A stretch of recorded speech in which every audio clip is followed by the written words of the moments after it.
As Berlin burned, they came to raid our hall. Our godless rolls were empty.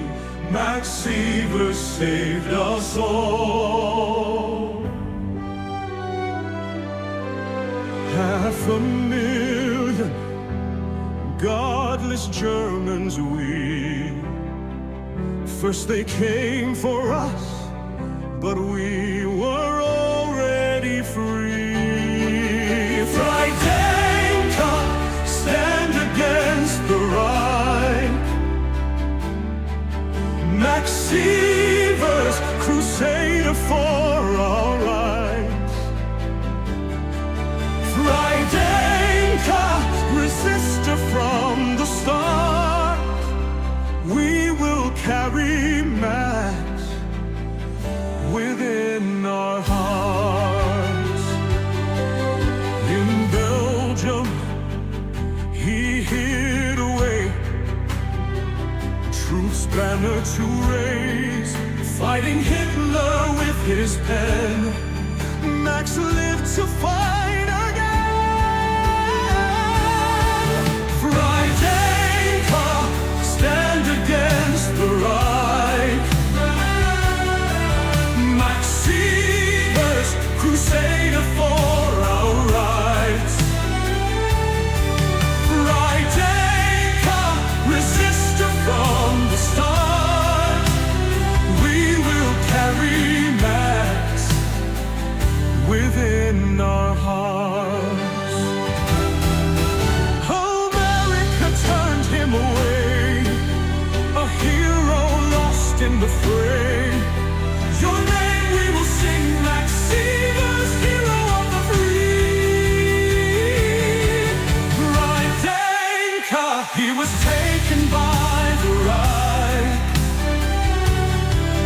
Max Sievers, murdered for our rights. Freidenker, free German minds. Max Sievers, you also freed mine.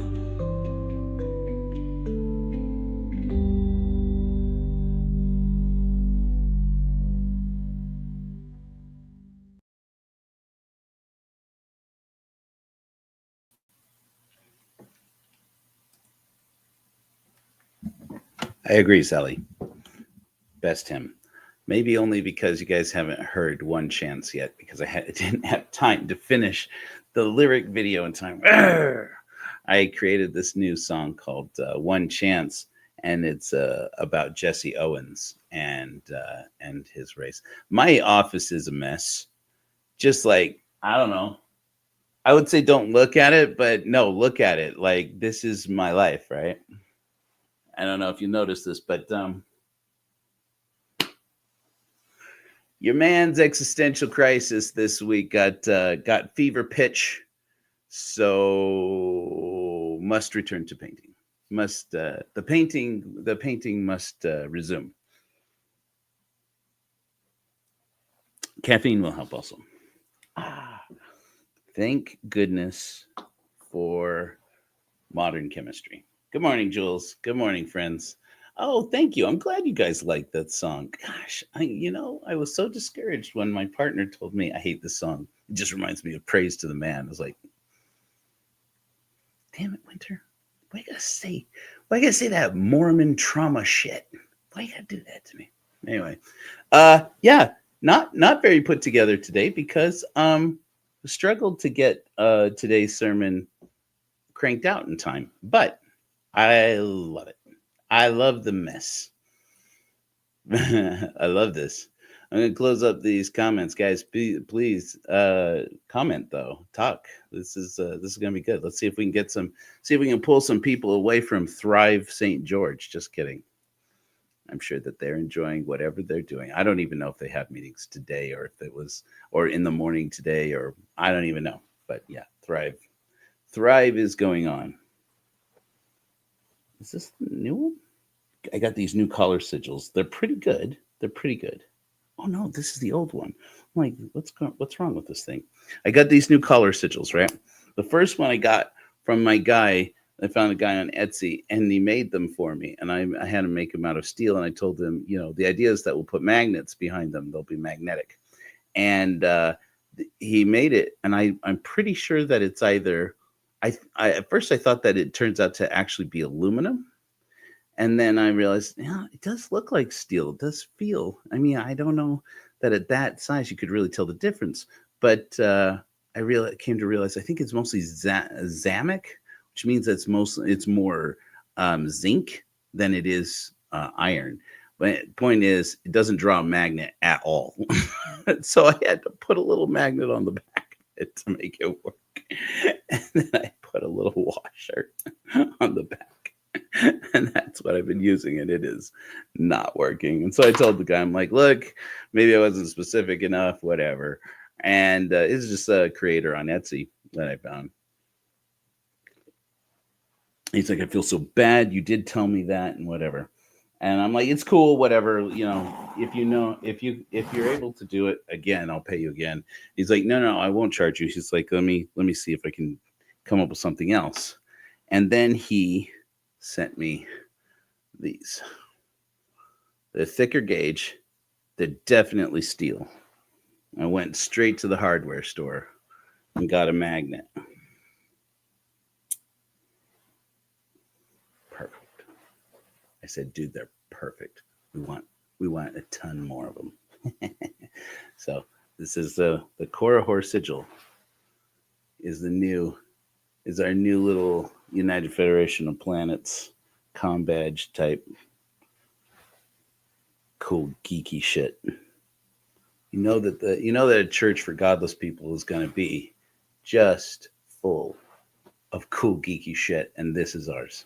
Okay, cool. Anyway, the Korihor sigil. Those of you who don't know, who are new and don't know the story of the Korihor sigil, go back to Godless sermon number 1. We're going home. Oh, I listened to it this week. Those of you who are my friends on Facebook know that I had a particularly rough week from an existential standpoint. And on Thursday morning, I listened to We're Going Home. And it reminds me of a moment on the campaign trail. A moment that President Obama was on the campaign trail. He talks about a woman, the story about, he talks about the woman who started showing up to all, following him on the road. And in the first campaign for president, and she started following him around, and she would tell people, she would arrive on the scene.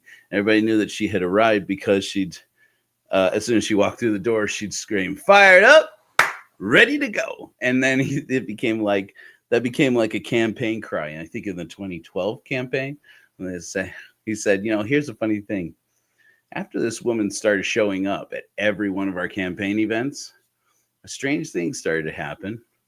She would get up, she would come in the door, or she would get up to the pulpit. And the next thing you know, I started to feel a little fired up. I started feeling ready to go. I think about that often.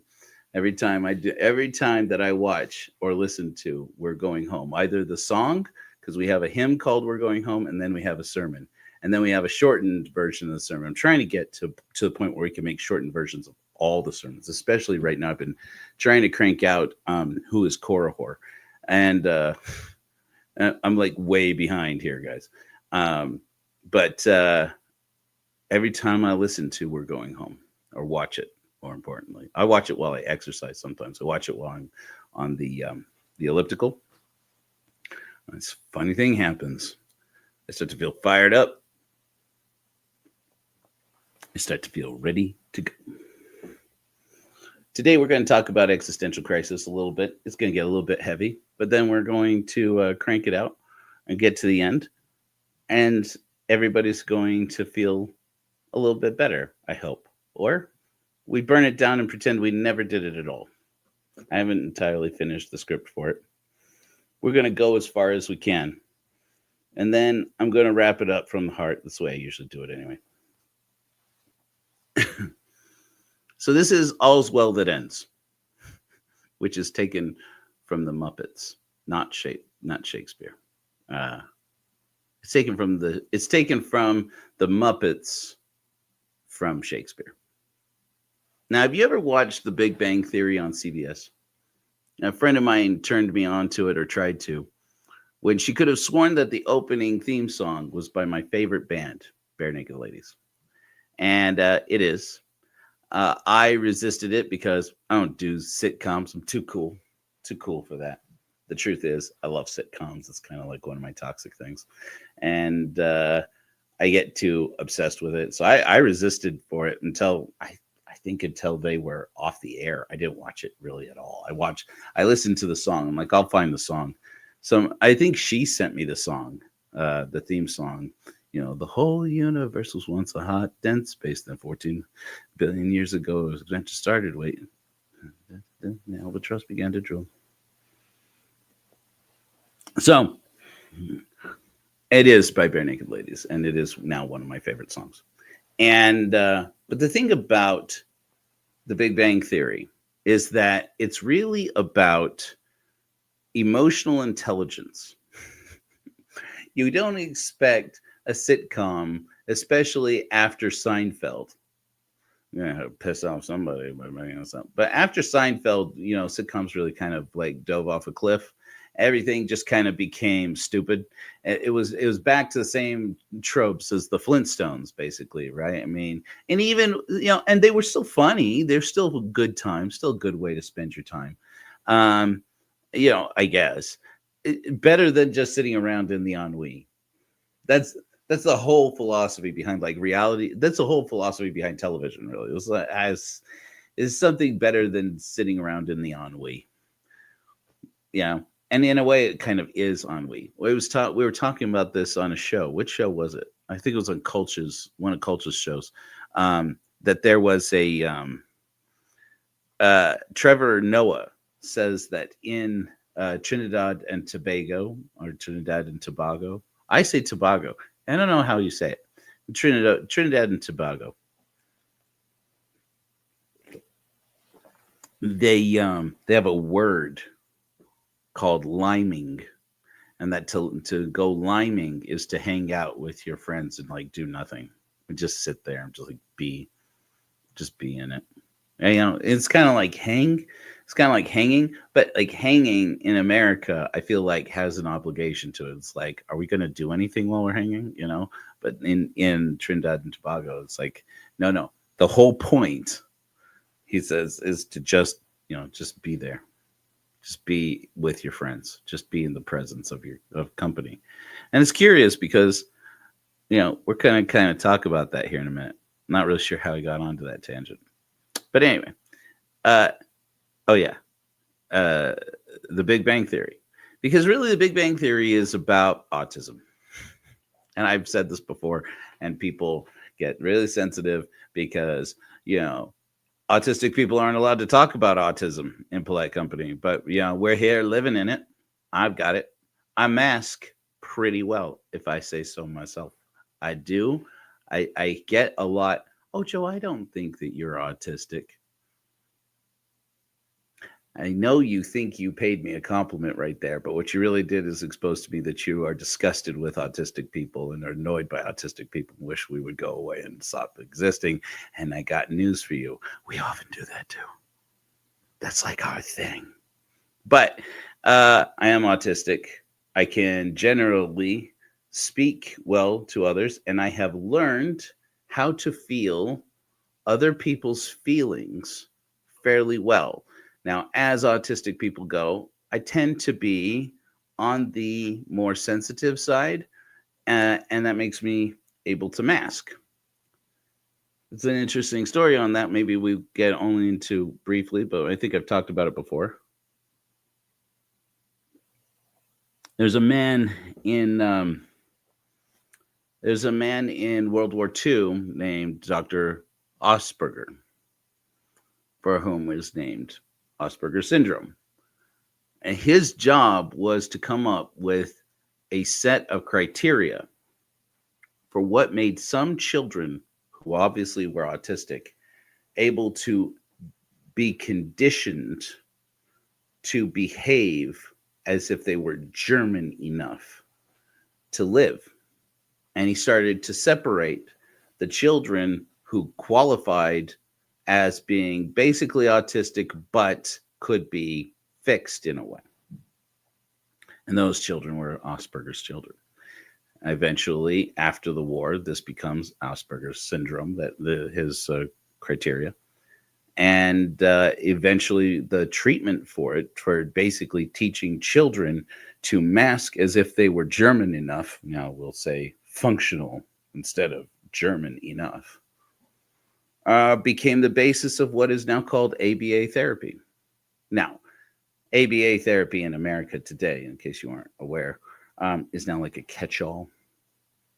It's the evidence-based treatment, one of the evidence-based treatments for teaching autistic children how to function and helping autistic children to be able to function. And even other theories that aren't exactly proven yet, or therapies that aren't exactly proven yet, are sometimes like integrated alongside ABA therapy so that insurance will pay for it. And so the guy who came up with it all was a Nazi who, as you will hear, you will find that this is a very controversial topic because the children who didn't qualify in his criteria were the ones who were sent to a hospital in Vienna where they were murdered. And there's always been a debate and question about how much of that did Asperger know. Did he understand that he was sending some children? Was he just trying to save some children? Who knows? The point is, at the end of the day, they wound up, we have now since come to stop using the term Asperger's because more information came out about just exactly how well acquainted with the people who ran that hospital in Vienna Dr. Asperger was. In the end, I think that he did try to save children. And I think that his work actually did help us to elevate to a science, an understanding that autistic children are human, even if they don't act that way according to some humans. And one of the common aspects, one of the common symptoms or signs of Asperger's is that you don't get sarcasm. And people don't really catch sarcasm.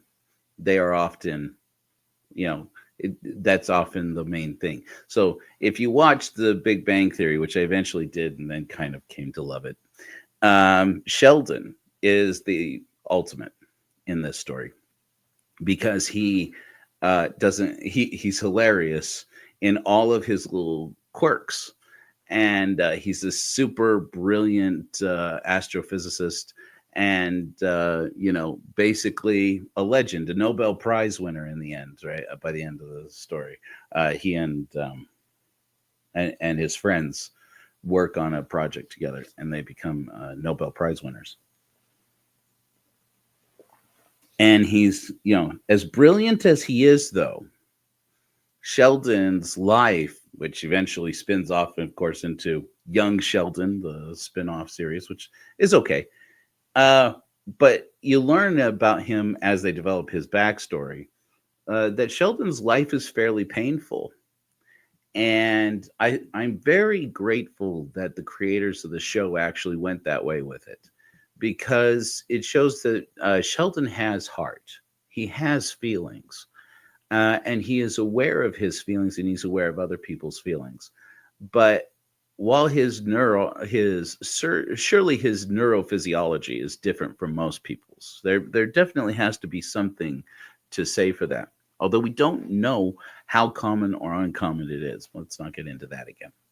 But while his neurophysiology is definitely different, trauma from losing his father very young and from his mother's complex moral life, and from his conflict with his family, growing up in a very religious household, a devout evangelical Christian household, and not fitting in there because nothing about Christianity makes sense to him, which is another thing that's pretty common among atheists. Why are so many atheists autistic? Why are so many of us neurodivergent? Well, it turns out that autistic people, we rely very heavily on logic, and God just doesn't do that. It doesn't fit very well. And Sheldon is a beautiful example of that, because while most of the show is about making fun of him because he misses social cues, which is actually a measurable effect in the brain of autistic people, is that there's a strange paradox. The same reason why we don't get sarcasm oftentimes as well as other people is that part of the brain that perceives other people's emotions is less active in people who are autistic, but can be developed, they say, has been shown to develop with compassionate meditation, which is the reason for one of our now more popular sermons, Godless sermons, Overview Can Heal the World, where I talk about, we're going to develop this. We're developing this kind of compassionate meditation, the Church of Korihor, that we call Overview, which is based on the experience of astronauts looking down at planet Earth from space. But it's true that people who are autistic generally do have we do have a unique perspective of the world, and we do oftentimes consider ourselves to be, a lot of times I know that my own experience as an autistic person, I can be a bit of an egotistical jerk. I don't speak for everybody. I speak for me. I didn't realize this until I had left Mormonism. And a lot of my experience, my frustration with Mormonism, I felt was really echoed in Sheldon. And so I came to love this. But really the coolest thing about the Big Bang Theory is actually Penny. Because Penny is this hot, girl from, I think, Iowa or Nebraska. Midwest girl, moves out to Los Angeles and to become a movie star, fails at it, winds up working at for a while at the Cheesecake Factory. There's even a great episode where for Christmas one year, Penny gives Sheldon a napkin for a present, and he opens it up, and they're having like a contest, like a friendly rivalry, about because Sheldon thinks he's cracked the code of what it is that humans want for presents, and so he's got like a whole bunch of them. It's like just so that he has them, as backups for when he forgets presents and stuff, I think, anyways. And so he's like, okay, I'm prepared to receive your gift. And and she, everybody's trying to explain to Sheldon all the time. It's like, okay, Sheldon, things like gifts, the point is that the thought is what counts. So even if the gift is good, is generally a qualified gift, it doesn't mean that you can just pile a bunch of them and they're all good enough. It's like everybody treats him like he's a robot and makes jokes about it. Even there's a big joke. It's like we think that he's in his larval form. That's what Leonard says one time. I'm glad I can laugh about this show. He tells him, he says, we think this is his larval form, and he'll build a cocoon and evolve into whatever the species from his planet looks like. Ha ha. And one day Penny gives him a Christmas gift, and it's a napkin from the Cheesecake Factory. And this napkin, I'm just checking comments here to make sure Coach knows better than I do. But Asperger was, I still say Asperger was at the start of the movement. Thank you but listen to Coach. He knows better than I do. But the point here is that, at the end of the day,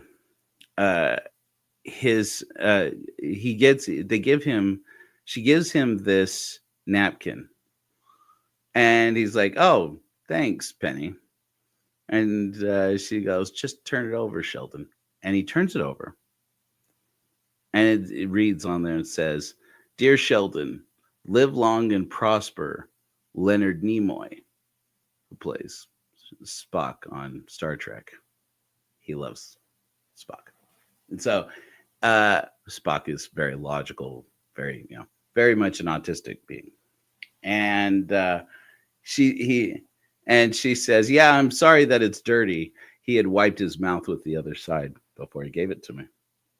And he suddenly, Sheldon is like overwhelmed, excited. He is so great in this role. I mean, I know, I mean, he is so great in this role. And he says, he goes, "I possess the DNA of Leonard Nimoy. Do you know what this means? It means all I need is a healthy ovum, and I can make my own Leonard Nimoy." She's like, "All I'm giving you is the napkin, Sheldon." I love that. I love that story because Penny is in a real way, the way they write her, she is the wisest person on the show because she may not get astrophysics and she may not be able to do a lot of math in her head. And she may have become only famous in a small network of people for being topless in one movie called The Serial Apist. Yeah, I've watched a few episodes of the show now, and she but at the end of the day, she has emotional intelligence, and that's why she's popular. That's why she is well liked. That's why she gets dates. Well, that and she's cute, but it's also why, and her social abilities, her social talent and skill that comes naturally to her brain, where it doesn't to these guys who are so brilliant and so many other things, becomes both a hindrance to her. It means that she gets a reputation as being promiscuous. It means that she oftentimes has very short-lived relationships with kind of dumb guys. And she eventually discovers that she really craves the interactions with these geeks that she moved in across the way with, and especially with Leonard, who she eventually marries. Spoiler alert.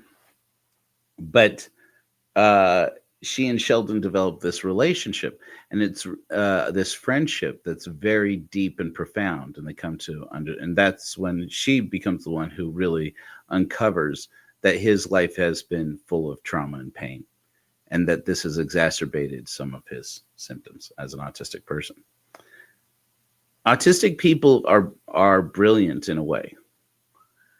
And it's unfortunate that a large part of our learning how to mask is about learning emotional intelligence by faking it. But we can learn emotional intelligence, I have discovered, through a very painful process.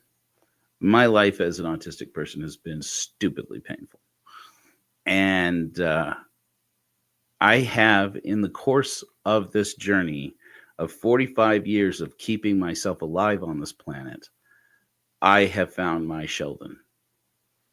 Someone more autistic than me, which there are a lot of people. There are people in my household who are more autistic than me. I've made people who are more autistic than me. If autistic is on a scale, which tends to be, at least a spectrum anyway. My Sheldon is Arthur Schopenhauer. Now, Schopenhauer was born to a privileged family in 1788. When he was 16 years old, his father died. Heinrich Schopenhauer had been a very successful German banker and merchant, and he was an egotist. He was very cold and distant to Arthur and his sister Adele. Before they could reconcile with him, though, he was gone, very much like Sheldon in the story. Now, like most of us, Heinrich Schopenhauer must have thought that providing for his wife and children to live in privilege and luxury was just about the best thing that he could do for them. And he had done that. by the time he was gone. But the truth is that Heinrich's money actually brought his heirs more pain than he could have ever imagined. It's hard to think of that in this world so driven by capitalism.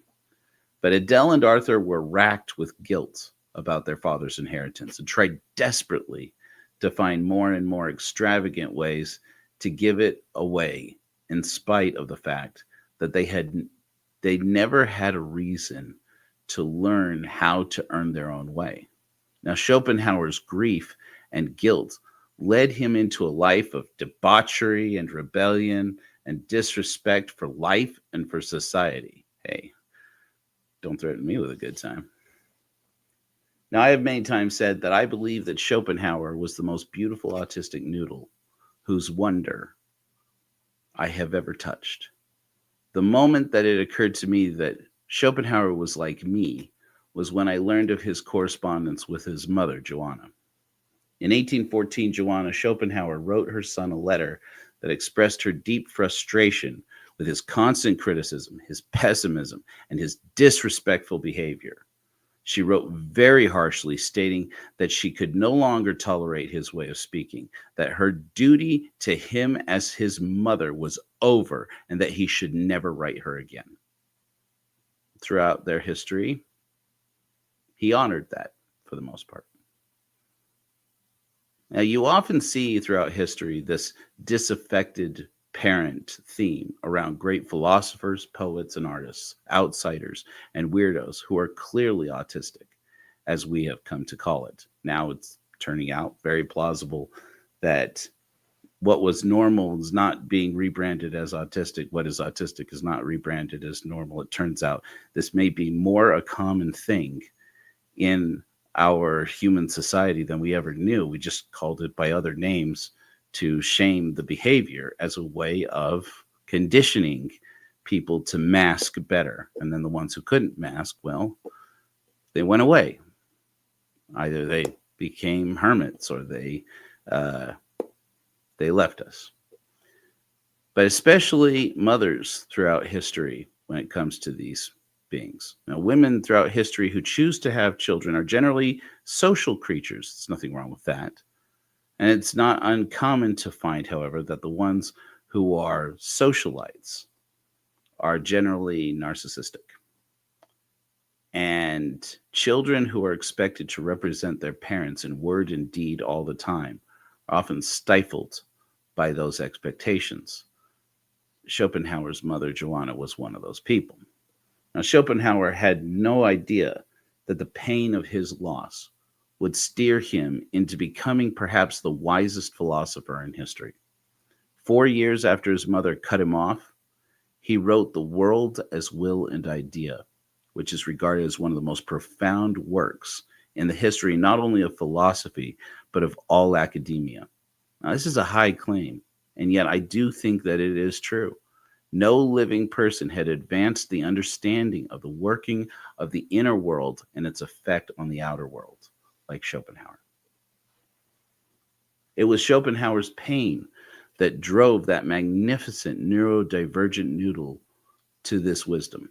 It taught him that joy would always be outweighed in life by anxiety, generally called Angst in German philosophy, when we say angst, and usually broken up by what French thinkers called ennui, the despondent and bored wait for life to run out the clock.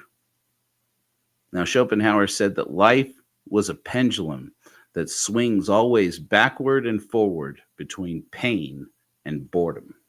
In fact, he theorized that if there was any right basic to all conscious beings, it was that of being able to opt out of life.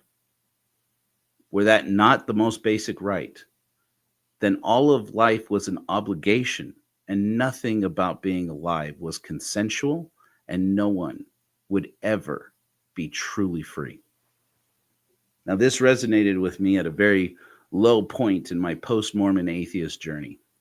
I searched desperately through philosophy to find a reason to go on in a world where there was no God.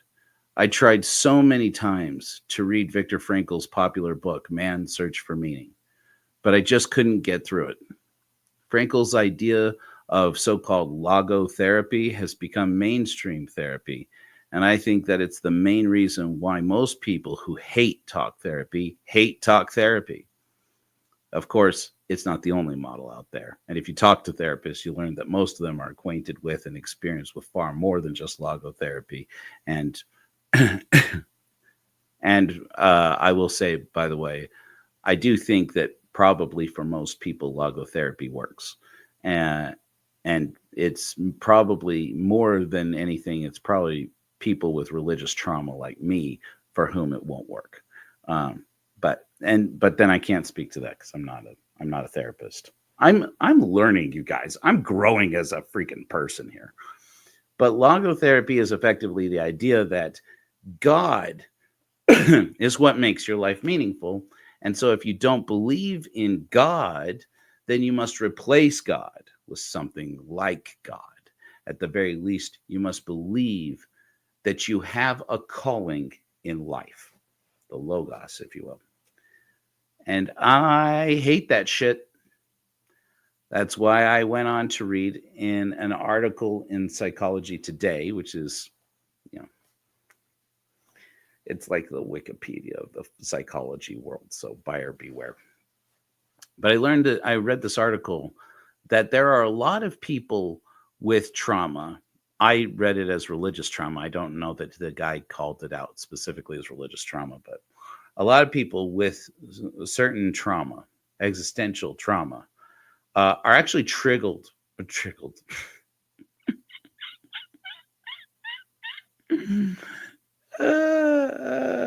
You guys, we're gonna like coffee right now. Right? We're gonna get this hot drink going.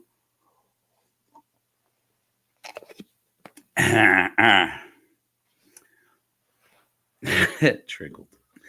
A lot of people whose religious trauma is triggered by Frankel and Man's Search for Meaning. And it's for those people that Dr. Rollo May, a peer of Frankel's, wrote the book Man's Search for Himself.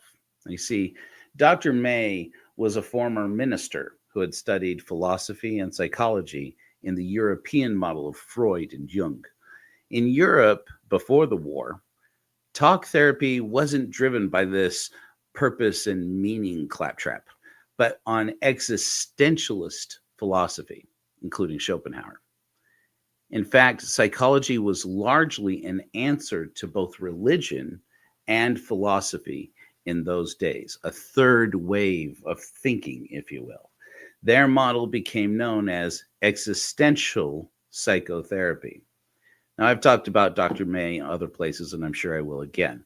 But what I found so profound about his work was his deep respect for Arthur Schopenhauer. Arthur Schopenhauer came to believe that deep inside every person and every part of nature lies a powerful force he called the will.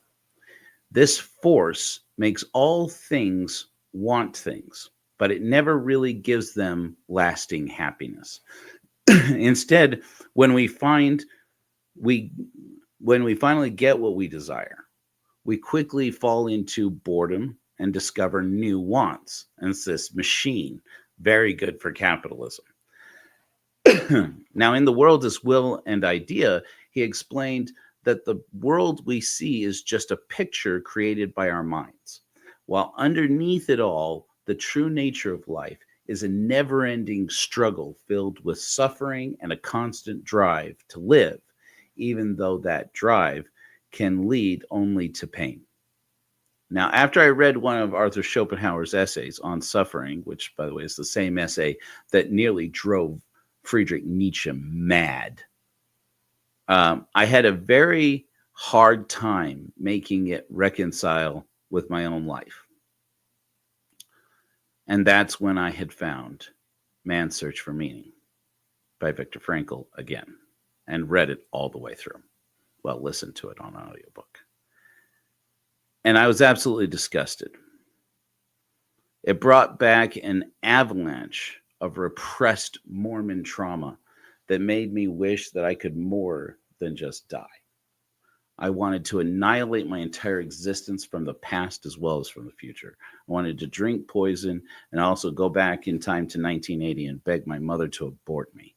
Then drink poison again just to make sure I didn't get stuck in some Marty McFly loop, especially after meeting my mother. And that's when I came to understand better than ever before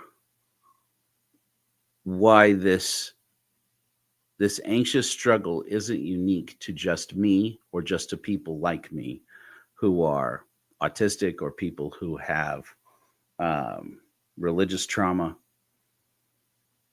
It was actually going through Man's Search for Meaning that I came to understand we are not living the same experience, but we are all having the same struggle. And it was exactly what Schopenhauer said. In case you're curious, this is the point where I ran out of pre-prepared message. This struggle to understand what makes life worth living is the most common thing to human beings that there is. And every one of us experiences it. I oftentimes joke with my family. Luckily for me, I have family who get my sense of humor because, well, most of the ones in my household have half of their DNA in every cell of their bodies is mine. That I call myself the alien boy robot because so much of my life is about observing the way that humans act and then trying to pose as one of you, navigate around in this world like I'm one of them. They don't even know. I'm over here. I can make them laugh. If you make them laugh within so many seconds, they'll never suspect, right? And so I learned as a child to tell jokes. I really learned that from my father, who was an MLM guy, but more importantly, he made computer programs for MLM companies to calculate commissions. And then over the course of his life, he's become perhaps the most talented person that there is when it comes to calculating what makes successful compensation plans for MLM companies. Don't hate the guy. He does a good job. I learned from my experience growing up as an MLM brat, Mormon MLM brat, that I definitely didn't want to do MLM for a living. And I definitely didn't. And I learned very soon that I didn't have the patience for computer programming. But when I would watch my father, I don't think most people realize, well, people who know him know that his real talent is neither the analytical thinking of his brain, though he is good at that, nor his programming skills. My father would tell you plainly, he hasn't programmed in anything since Cobalt. But his ability to relate to people and to put people at ease. And I used to watch him as he would do meetings. My mother would chastise me when I would sneak into the garage in one of our houses in Mesa, Arizona. My father would give meetings in the garage, believe it or not, with people who, he had started one of his many businesses he had started. He would do consulting with people, with high-powered people in the MLM world. And he would set up a whiteboard out in the garage, and his garage, and any house we had in our garage was an office. And I would go out there when he had people, like rich people, oftentimes, who had gotten rich in the MLM world, and were looking to start their own MLMs. Starting failed MLMs is like one of the favorite things of MLM people to do. And I would go and I would sit there and I would watch as my father gave meetings and did consulting, and how he would talk with his hands. Some of the few memories I have from my childhood was watching my father on the phone, and how he would talk with his hands on the phone. Talking with your hands is an autistic trait. Don't tell my dad. And how he would use his hands, even though he was talking to somebody who couldn't see him. And I remember sitting and just watching him because when he would emote with his body, even when he would tell jokes, he would like use his body in a way to emphasize what he was doing and how he was communicating, telling the story. And I came to understand from very early age, my father was a comedian. That's what he was. He was a stand-up comic who people loved. And most of his jokes were repurposed from like old Abbott and Costello bits or things he saw on the Tonight Show. I do the same thing, tell other people's jokes. So I'm not knocking it. And I came to understand that people loved him and didn't question whether or not he was valuable to their organization because he made them laugh and because he could tell them something and get through to them. He could see in the joke, he could see in the story how to tell this story in a way that made a principle and an idea stick. Sound familiar? I very rarely saw my father actually talk in church. He did sometimes. I remember one priesthood lesson. I remember one talk. And I remember that his talks were considered rowdy. They were considered deeply spiritual, but they were the ones people remembered for years afterwards and would talk about because he entertained them. He could tell a story. And it was from him that I learned how to do this.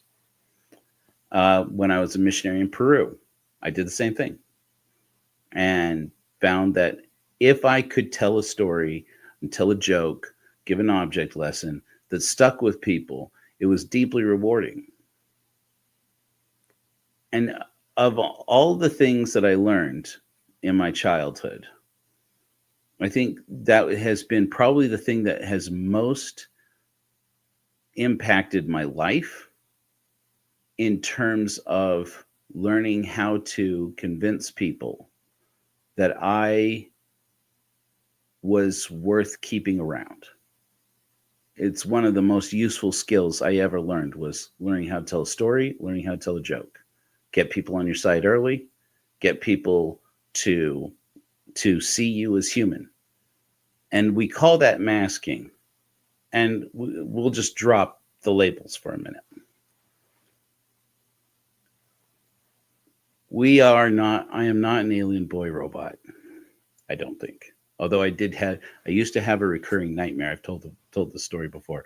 I used to have a recurring nightmare at my grandparents' house that my people came from my planet to get me, and they would always send some messenger who would sit on the toilet with my grandparent, the bathtub in my grandparents' one bathroom in their house, excuse me. And he was downright terrifying. Anyway, and so that joke from Big Bang Theory always gets me. Oh, we think he's in his larval form. He'll build a cocoon and become whatever his people look like on their planet. I'm like, hey, that's my trauma, and I represent it. I love it. I'm not sore. Well, about that. I'm not an alien boy robot. I'm a human being. And most of us are masking. One of the things I learned from Arthur Schopenhauer was Arthur Schopenhauer often wrote about, well, at the end of his life, after the success of the world is will and idea, which he laid out in very blunt terms, how all of our thinking about what makes up life, science, philosophy, religion, everything we think about it as a society is wrong. And everything he had to say in place, I really do think was right. And people were not ready. We were not ready for Arthur Schopenhauer. But it was Arthur Schopenhauer's pain that made the world his will and idea. And he spent the rest of his life writing about pain, really. And about how you can know the truth about what it means to exist And also, there's a JoJo knocking about. We'll see how long this goes for. You can know that there is trauma in life. You can know that life is painful and also enjoy it. You can know that one of the most basic rights you have is to opt out, is to choose to not participate in this life that you didn't consent to, and still feel joy, still pursue joy.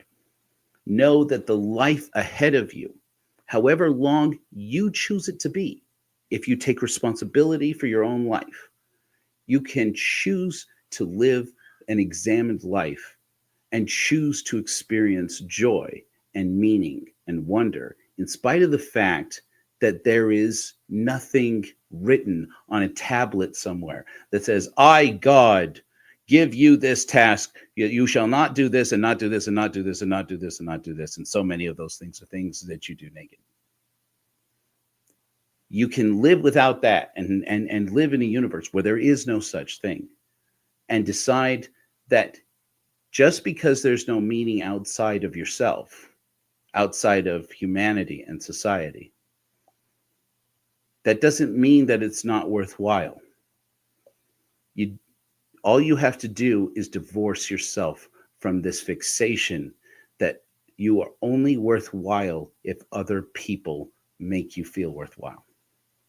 And so Arthur Schopenhauer's advice, spend more time alone.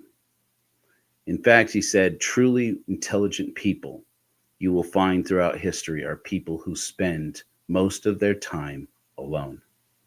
You must become acquainted with yourself, and you must learn to know yourself. Every time that I wind up doing one of these stupid Facebook spirals, I shouldn't say it that way. Let me recant.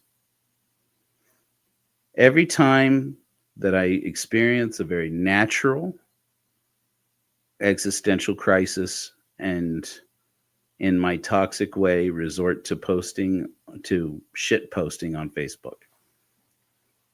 Or if I didn't shit post somewhere else, if you think my shit posts on Facebook are bad, you should see the things I put into Google. This week I sent more than one of them to Winter. I can't send them to Molly anymore because poor girl's been through enough with being married to me for 19 years. I send them to Winter. Winter can handle it. I hope.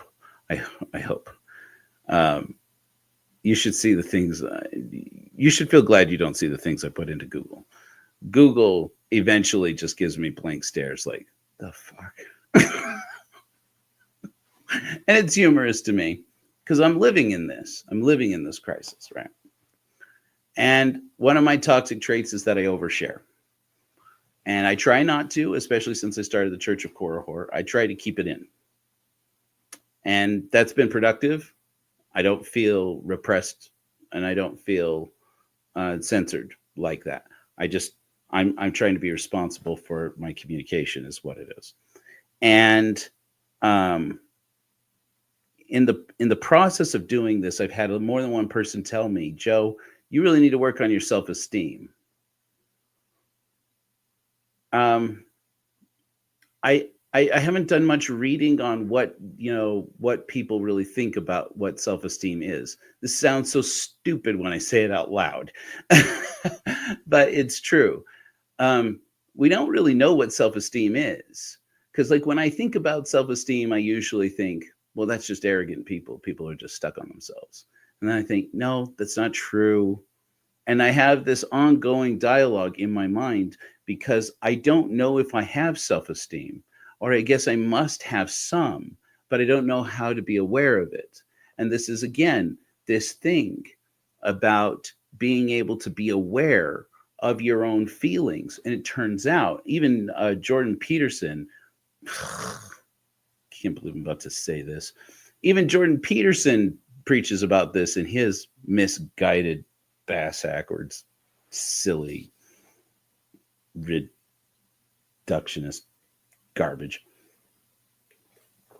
that is valuable to somebody, and I shouldn't just knock it.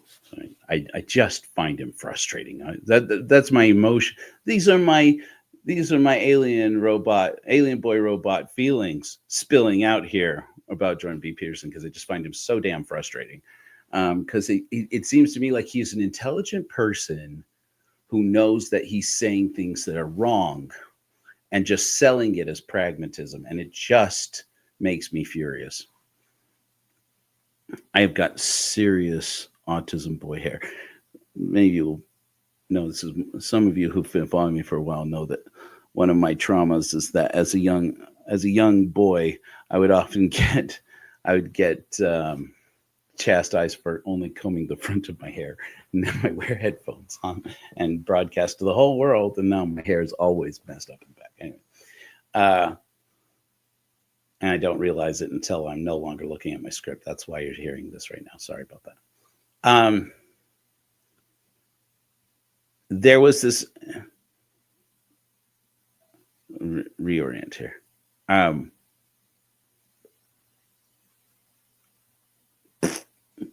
Where was I? I go off on tangents. And okay, yeah, that's right. Shit posting on Facebook. Okay, self-esteem. That's right. That there's something about self-esteem. There's thinking about how basically we have the wrong definition and understanding of what self-esteem is, because we just think of self-esteem as having respect for yourself, or as thinking that you are good and that you are worthwhile and that you are worthy of living. And it is not it's not complex enough. And some people just grew up with or developed somehow in life, maybe through therapy, maybe through religion or something like this. And if you did, good for you. Good for you.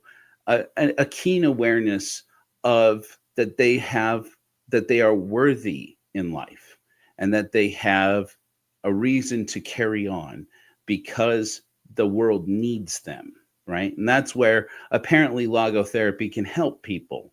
And if it can and it helps you, I'm very happy for you. I've never given it a real hard try. I've tried a little bit and just, again, so remarkably triggered, I can't even go through with it.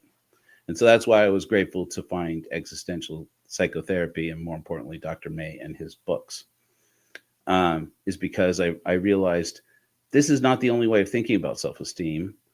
And more importantly, self-esteem may be a misguided idea, and that really what we ought to be looking to is self-accountability, namely to be self-aware. Jojo, are we playing with water?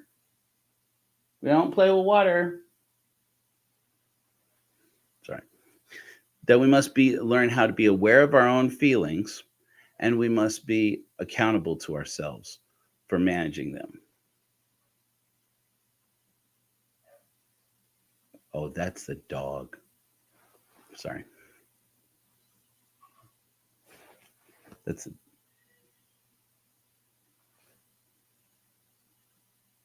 a dog harassing the boy. Hold on. Autism child intervention.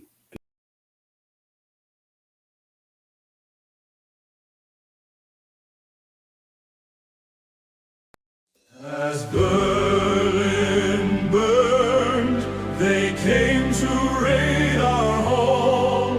Our godless rolls were empty. Max Sievers saved us all.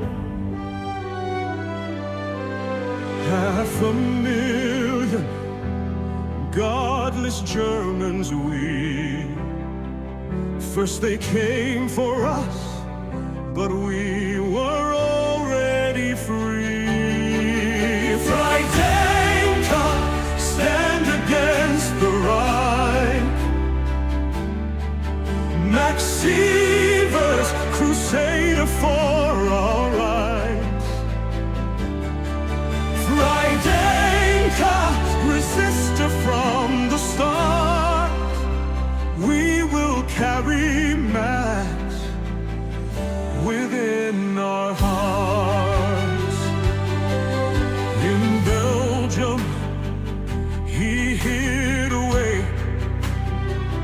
truth's banner to raise, fighting Hitler with his pen. Max lived to fight again. Friday come, stand against the Reich. Better than on hold music, right? Okay, sorry about that. I'm more than anything, I'm sorry that I interrupted that. Okay, interrupted that beautiful song because we already listened to it once, but I listened to it over and over again. This is one of my weird autism things is that I have the ability to listen to something over and over again as if it's the first time, which by the way is very useful if you're going to make music on Suno, because you will listen to the same thing over and over again. It's also what made me a good video editor, makes me a good video editor, because I still do video editing. Is that I can listen to the same thing over and over and over and over again. And just in my mind, I just tell myself I'm listening to it for the first time. And believe it or not, the way my noodle works, that I can do that. And say, yep, over. And I discovered pretty young that I could do that for hours. And it would drive neurotypical people insane. Like sitting there watching, what are you doing? What are you doing? I'm like, oh, I'm cleaning out the audio. How can you just sit there and go over the same piece of over and over again? And I would just turn, I remember turning to my video production teacher, great guy, Mike Jones, one day in high school when I learned how to edit. And he taught me how to edit. And then he was my boss. He was my first boss in my first job as a wedding videographer. And I turned to look to him and I said, oh, I just listened to it as if it's the first time. And he just gives me this look like, that's when I found out that's apparently not normal. Oh, you just listen to it like it's the first time. And fast forward 25 years later, still doing it. Luckily for me, how many people out there have these weird quirks and never find a way to capitalize on it as a career? Hopefully most of them figure out some way to do it. But anyways, okay, yes. Now I'm back on track. Sorry about that, guys. The thing is, Schopenhauer stresses the importance of learning how to be by yourself and be alone. And really, I think that what he was getting at, my encapsulation of a lot of writing on Schopenhauer's part, is that you have to learn how to be aware of your own feelings. Even Jordan Peterson talks frequently about, people talk to you about, oh, well, you have to respect my feelings. You don't even know what your feelings are. And that sounds really stupid if you haven't done a lot of reading about this subject, but it's actually quite true. He's actually talking, this is why it's frustrating to me to deal with this whole Jordan Peterson crowd and the whole Jordan Peterson thing, is because he knows that's true. And it's one of the most important facts that we learn in life as human beings. And yes, I am one of you, supposedly, probably, is that we don't know what our feelings are. And apparently meditation can help to develop an awareness of one another's feelings, but to regard yourself as one of these people. And one of the most useful things I learned in the process of growing as an atheist and as a person has been that I must learn how to think of myself like I was my own son. And this really matured to me to develop, to kickstart what is my personal development, my emotional development, and my development as a person on a psilocybin trip with Winter, who was very experienced with magic mushrooms by the time we tried it together, and Trip sat with me. And Winter's one of my partners, those of you who are just coming into the story.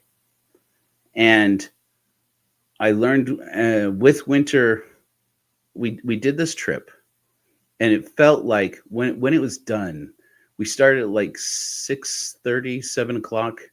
And by the time it was done, we were done. It was 10 o'clock at night or 10:30, something like that. And I come to find out it was actually a fairly low dose that we did. But I had the most profound experience in the space of that 3 hours. Um, I won't give you all the details because a lot of it is intimate. But there's a lot of times when you're coming down off of shrooms, there's this tail end that is very reflective and often a teary stage, a sentimental. It's a sentimental stage where if you are inclined to cry, you are going to, at least in my experience. And I did, and I wasn't ready for it. And I remember asking Winter, who had come to find out was trip sitting with me, meaning that he hadn't taken really hardly any at all. And I'm like, wait a minute, I'm just doing this by myself. And he's like, I just want to make sure that somebody is aware enough to make sure that you're having a good trip, because I know that you've been through a lot and that you're going through a lot of pain, and that this first time you're likely to process a lot. And I was grateful for that, because if you don't have that when you do this for the first time, a lot of people have really bad experiences, have really bad trips, even if the trip could have been good. It's nice to have somebody who's experienced with it to be able to say, like, reassuring things to you, like, this is temporary, just let it pass. This is part of the process. It's okay. You're all right. I'm sitting here. I'm looking at you. You're fine. You know, things like that can be really helpful. Then once you get a little experience with it, and can become just a fun thing, then it becomes a very fun thing to do with a partner or a friend. I understand it's very good to do alone, but I haven't done that yet. I'm going to try here, actually, probably pretty soon. But on the tail end of it, I remember I told Winter, I started to cry, and I'm like, I don't know why I'm doing this. I don't know why I'm emotional right now, but I'm just kind of like exploring it and like going there. And that's when he told me, he's like, this is normal. This is part of it. This is often a part of it. I was like, oh, okay, cool. So I'm just going to go through it, and I'll be okay. And he's like, yeah, you'll be okay. And it's the first time I remember ever telling somebody, I have been so lonely all my life. And I didn't think that was possible, because other people describe being lonely. And I prefer to be alone. I prefer to be alone to do my editing. I go into my edit bay and I just sit there and I do my work, and I do it by myself, and I'm happy as a clam. My mother used to joke with people that Joe is always off in his own little world. Joey, they would say back then. Joey's always off in his own little world. Even when he has friends over, they'll go and he'll go and play in one corner, and they'll go and play in another corner. My dad used to joke about that when I was a teenager. He's like, Joe and his friends always have their, they play alone. They play alone together. This is a joke. He'll love that I told this. He'll never find out, probably. One time he walked into we had in our house, we had a little network of computers, a little LAN network, for multiple purposes. And me and my friends thought it was great because we could play video games on it, and we would play like Quake 3 and stuff. And he was like, comes into this office, to this living room, and where we have these computers set up in different corners that he put in there that way.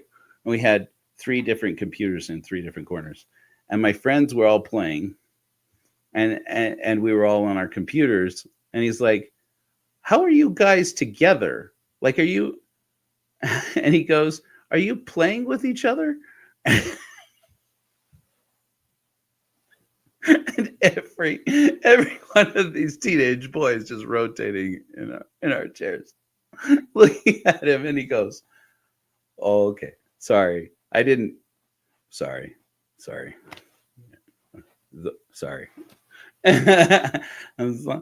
And that kind of just, luckily my friends are cool, and that just kind of became a joke. It's like, are we going to go over to my house and play with each other? It's like, God, I hope not. Are there going to be Jack's Tacos? The 90s. But all my life I was alone. And I didn't think it was possible for me to be lonely.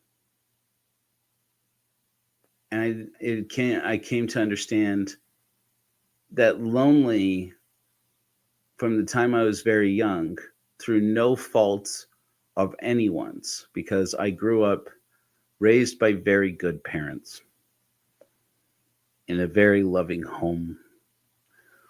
And I had no idea how privileged and lucky I was to have that. And especially as I grew to be an adult, then my parents would be forgiving of my being so much like Arthur Schopenhauer instead of cutting me off like his mother did. Were supportive from a distance and just used their emotional hygiene to cut out most of what I would do and say as an ex-Mormon and as an atheist in a public space. And I'm very grateful for that. And it took a lot of patience on their part. I'm very lucky to have had that. Through no fault of anyone's, including mine, I spent most of my life alone and only comfortable by myself. And all the time I was lonely.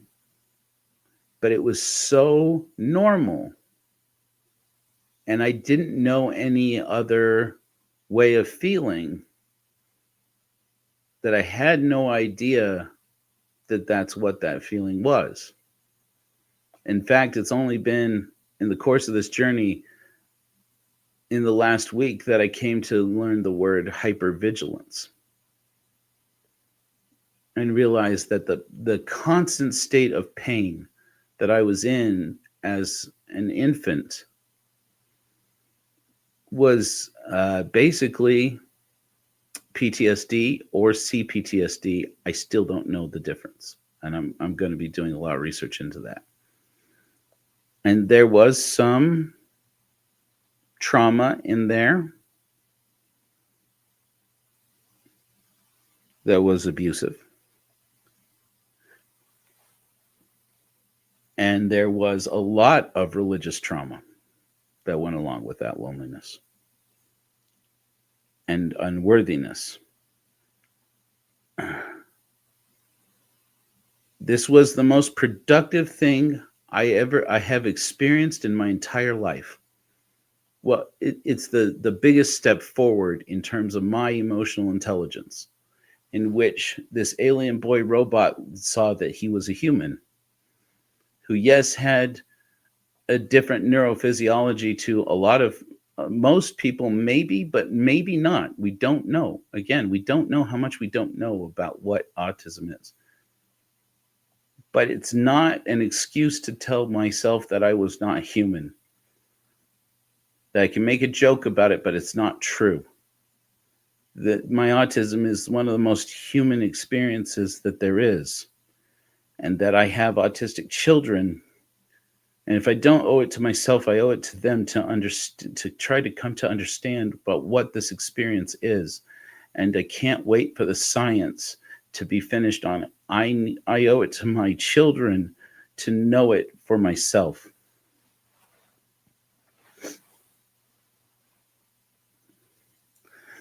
And I needed to be responsible to myself. And it was in the days, and I've talked briefly about this, and I don't want to bore people who have been on this journey with me for a while, that it was in the days following that I would set to guided meditation, another part of psilocybin that people, that nobody, I feel like I wasn't adequately prepared for, maybe because I wasn't thinking about it, because I didn't know to ask. But shrooms isn't just about the experience itself, though it's wild. And I've come to quite enjoy it. It's about the days afterwards when I guess the medicine is in your system. I had some of the most beautiful guided meditations, or not guided meditations, excuse me, the most beautiful meditation sessions where I could close my eyes and I could journey to the most creative places and have the room to play, where I had the most deep and impactful and beautiful conversations with my inner world and experiences with my inner world. And given the room to play this artistic drive that normally drives me to put some dark shit on canvas, or to write some, angry poetry, or to write a beautiful sermon, or to write a beautiful story, or to write my memoir, the Korihor Argument. This drive to create that I have in me, that I always felt made me this weird alien robot. Be by myself and just create. Just be by myself and create. I just want to be by myself and create, create, create, create, create. Was this lonely child inside of my heart yearning to get out. And this medicine helped me to turn inward to it. As an adult, as a father, as a man, as a person who was responsible, and to be inside my inner world with this voice from inside of me that was always lonely and always scared and doesn't know that. And again, I'm not going to dwell on this long because some people have heard me talk about this before. But I met my inner child. And it was a Mormon therapist I talked to in making my documentary, Mormon Sex, that never was released, so don't go looking for it. Jennifer Finlayson Fife, who turned me on to this idea. She said, when you meet your inner child, which is not a formal thing, it's just a concept, you might have to talk to it with language that it understands. And as an ex-Mormon, that might mean that you have to use Mormon language, because that's the language that your inner child knows. And I had deep respect for that. I've come to have really deep respect for therapists and the work that they do, and the experience that they have, which is new. You heard me rant about Viktor Frankl, yes? Yeah, okay, good. Rollo May turned me on to this, that I don't know what I don't know when it comes to therapy, and how people who work in it know things that I will never understand, because they have experience with it, if not because they are professionals, they're studied in it, and they keep up on the news on what's new about it, and they try things, and they know what makes people heal. Well, if they're lucky, they know what makes people heal. And I can't imagine. I've had some conversations with therapists who have been blunt with me, and I'm very grateful to them. I've talked about my experience talking to my father-in-law, who's a Mormon therapist also, about how frustrating sometimes it is for therapists, because most of them a lot of people get into therapy because they are, their life has been troubled, and they want to provide for other people the healing they either got or didn't get. And Dr. Finlayson Fife told me this. She said, when you meet your child, you might have to talk to it with words it understands. I'm like, ugh, like Heavenly Father and the priesthood and magnifying your calling, shit like that. And she's like, yes, shit like that. Fuck. All right. So I was actually nervous. I didn't realize at the time that my inner child is just me. And if I'm not comfortable talking to it with that language, then it's not comfortable talking to me with that language, which has been a really good, that's another part of the journey that I wish somebody had said that to me, but I don't know that anybody would have known to say that to me. And I certainly didn't know it for myself. And I met this boy that is my inner child, the alien boy robot. the origin story of the alien boy robot inside of me. And his name is Joey. And he didn't say a word to me. I told him, Joey, I'm never going to let anyone hurt you. I'm here now and I'm never going to let anyone hurt you. And I just held him and realized that I was the parent that Joey needed all along, but that no one else could be to him because no one understood how his brain worked. Came to understand that my siblings, while they had their experiences with my parents the same, had a very different experience with my parents because my parents knew how to parent them. And that there was no manual for how to parent Joey. There was no child psychologist who could tell you in 1980, 1981, 1982, 1983. I don't know if there is now. I'm sure there's been a lot of work in that. But back then, there was no such thing. There was no manual for how to make Joey feel safe and feel like he's going to be okay. And that was no one's fault. And for the first time in my life, I forgave not only my parents and my grandparents, because there was a lot in this journey of being pioneer stock, Mormon pioneer stock. There was a lot of generational trauma in there. There was a lot of religious trauma. Believe it or not, I came to forgive the church. I came to forgive my ancestors. All of that was wrapped up in forgiving Joey and getting Joey to forgive me and becoming Joey's parent the way that JoJo.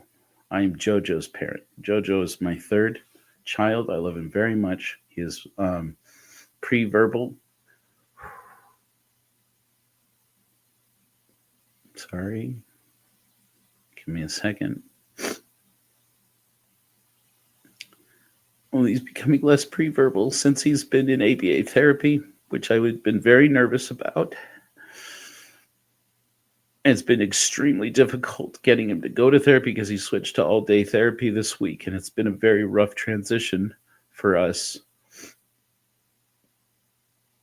But we've been getting such great results with it because now he uses words.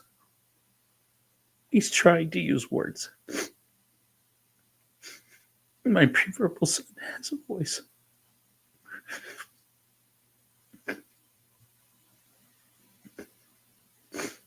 His voice.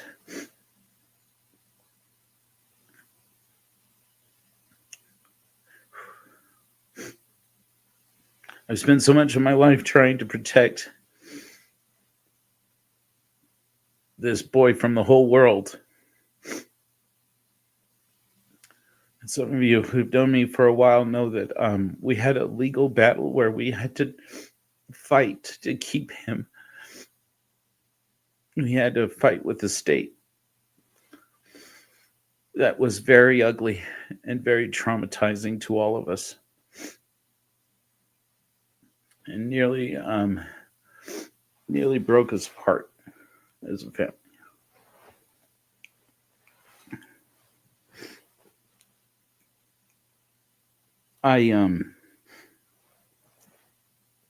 I had to learn how to be Joey's father the way that I was JoJo's father.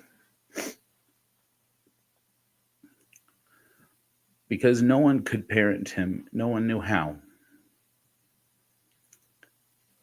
And And since that day, this angry, toxic ex-Mormon atheist has been on a spiritual journey to understand himself, to understand humanity, and to understand my relationship with solitude and loneliness, and come to realize that what Schopenhauer knew as a weird autistic noodle that made him so wise was how to turn his analytical brain, that Sheldon brain, into his inner world, into his pain, and to be comfortable, to use it to become comfortable with himself. I told you guys a little earlier about how Schopenhauer was really, I think, the first philosopher to really extol the virtue that life is optional and you don't have to be here if you're not getting anything out of it. If you're in any way like me, your first question was probably, how did he die? I had the same thought with Albert Camus, who died, I believe, in a drunk driving incident where he wasn't driving, though, I think, if I remember correctly. The answer on Schopenhauer was that one of his closest friends came to visit him in his last day when he was 72 years old, I believe, 72. And Schopenhauer, living by himself, told him that he regretted that he wasn't going to finish the latest thing he was working on, his writings. He was writing a manual on how to live a successful and happy life in spite of pessimism, which is what his philosophy comes to be. He's an existential philosopher who really advanced what we now know as what is now called pessimism. Or what he called pessimism, too. I mean, in English, it's called pessimism. How to live a successful and happy life as a pessimist, and that he regretted that he now could see that he wasn't going to finish it, but that he was at peace because he was looking forward to death, knowing confident that it was when he would lay his burden down and he was sitting in his couch after the friend left and drew his final breath, and he was gone.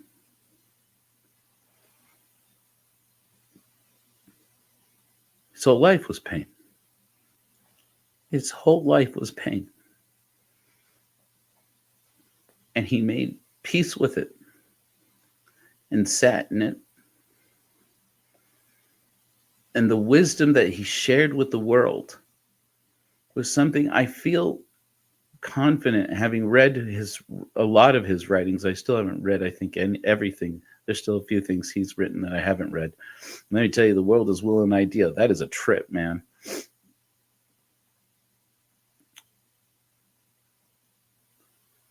I saw in this man a reflection of my own experience and the comfortability with being alone and the resentment of society and the feeling of being an outsider constantly was just normal to me.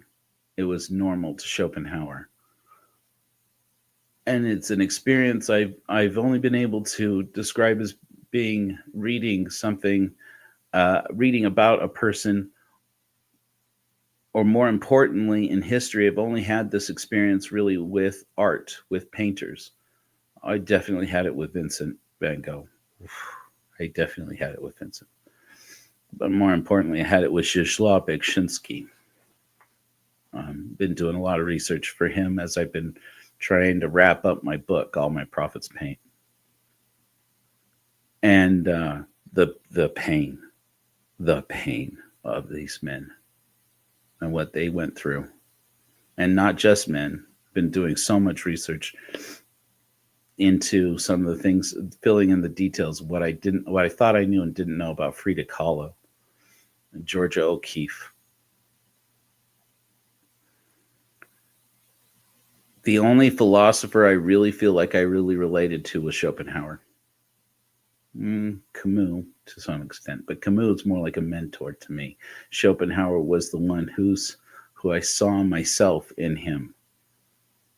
And Schopenhauer, I realized in being able to be comfortable with himself and spend time alone and to know his feelings and to come to understand his feelings and to relate to them as the feelings of other people, just as I had to learn how to say to every thought that I had, is this a thought that I could say to Joey? This is a thought I am saying to Joey. Is it a thought I would say to JoJo? And this parental responsibility kicks up in me and says, don't you dare say that shit to JoJo. You say that shit to yourself all you want, but you dare say that shit to JoJo. And I could finally I could catch up to myself and say, no, don't you say that shit to Joey either. Joey is my boy. You're not going to talk to him that way. It's hard because one of the things that autistic children often do is self-harm. I see it in JoJo. I see it in my other children. And I'm fortunate to be able to be in a position now where I can point it out to them and say that self-harming, I get why you're doing it. You need to know that that's autism. That is a trait of ours. And I understand it. I do it. I've done it all my life. But what you also need to understand is that you are my child and no one hits my child. No one hits I told it to Scarlett when she was young, and she would self-harm. And I would say, you are my little girl and no one hits my little girl. Not even you. No one hits my little girl. And I say it now all the time to JoJo. And now I find myself often saying it to Joey. You are my little boy. No one hurts my little boy. I had gotten so good at learning how to hide it because I was always alone. And I could mask when I was around my parents. They didn't know that I was physically and emotionally abusing myself all the time. But I had learned how to entertain other people. I learned how to make people laugh so that they wouldn't see my pain inside. That's why the only person who could be responsible for my journey was me. The only person protecting my inner child was me. And though I was a father, and though I was a husband, I was a partner, I was a professional, I was a man in my late 30s at the time. No. Yes. Yeah, late 30s, 38. Maybe. Yeah, 38 about. It was then I realized that I was finally an adult for the first time. That I truly had become an adult was when I was responsible for my inner child.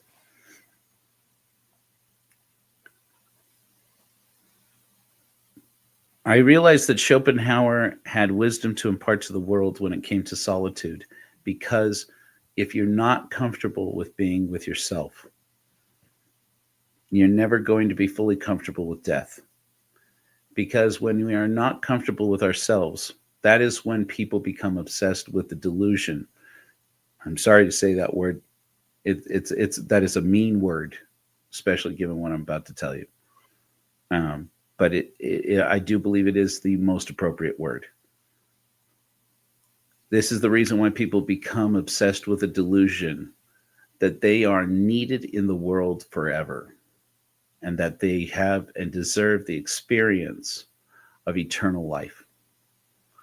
There's a, you know that mathematicians tell really bad jokes, and they're usually not very funny. Here's one. There's a thing called Hibbert's paradox of the Grand Hotel. To illustrate, this is an idea to illustrate what infinity really is as an irrational number. And the story goes that a man goes to a grand hotel that has an infinite number of rooms. And the man says to the clerk at the front desk, "Yeah, I have an infinite number of children, or an infinite number of guests. I need a hotel with an infinite number of rooms." And the clerk tells him, "I'm sorry, but we're all booked up." And he's like, "But if you give me a minute, I'll come back and I'll be able to accommodate you." And he comes back with a bucket with an infinite number of keys. "Here you are." And he's like, "Whoa, I thought you were full." "Oh yeah, we are, but it's a hotel with an infinite number of rooms." And he's like, "Well, how did you do it?" "Oh, well, no problem. We just sent a message to everybody in all the rooms and told them to go into the room that we were transferring them from the room they were in to the room." I'm probably going to screw this up. "To the room that is exactly double of the number of the room that they are in. So if you're in room number 1, you go to 2 to 4, 3 to 6, et cetera, et cetera, et cetera." And that opened up space throughout the hotel to have enough, to be able to accommodate an infinite number of people. And he's like, "Wow, you can do that?" "Yeah, it's a hotel with an infinite number of rooms." So that's an understanding, a simple way to understand this concept of infinity. Now, think about that for a moment. Make that days of your life. If you were to live eternally, that is the experience, and you are you. That must be an experience with pain involved in it. Even Mormon theology that I grew up with, and I would say all theology that I know of. Okay, maybe with the difference of nirvana, maybe. The idea of even heaven is a suffering heaven, because God suffers. That's what we're made to understand. Christ suffered. Allah suffers. They suffer not from their insufficiency, but because of ours. But that means that to be eternal and even to be God is to suffer forever. And any person who wants to suffer forever has got to be out of their goddamn minds. I mean, I have spent a good portion of my life worrying that I was crazy, as you can tell. But that is truly crazy. I mean, that is truly crazy. If your Hibbert's paradox of the Grand Hotel, is that right, Hibbert? If your Grand Hotel is your misery, that means that you can add misery on misery for eternity. It's not just going on day to day to day to day to day to day to day forever. It means every misery that could possibly be felt, you will feel. Every pain that can be felt, you will feel, going on for eternity. Every joy also, yes, also. But who gives a shit? Pain is bad. It shouldn't be controversial. Pain can, yes, drive you to grow as a person, but only because it ends one day. If it were eternal, then there would be no such thing as heaven that is heaven. Even the greatest heaven would be hell, because just being alive, just existing, is hell. It's controversial every time this topic gets brought up. I can't tell you how many times I've seen people making fun of Bill Reel when he talks about it. Bill Reel is right. I am very much convinced he's right. He didn't come up with this, of course. He's done reading. To exist is hell. Who was it, the philosopher? I don't think it was Schopenhauer or somebody else who said that hell is other people. That's what Schopenhauer, though, was trying to communicate. They say that, comparison is the thief of joy. And I know we're going, 2 hours now. we're just, I'm leaning into it right now. I did say that we would get this done in enough time to have Moncala and slam poetry.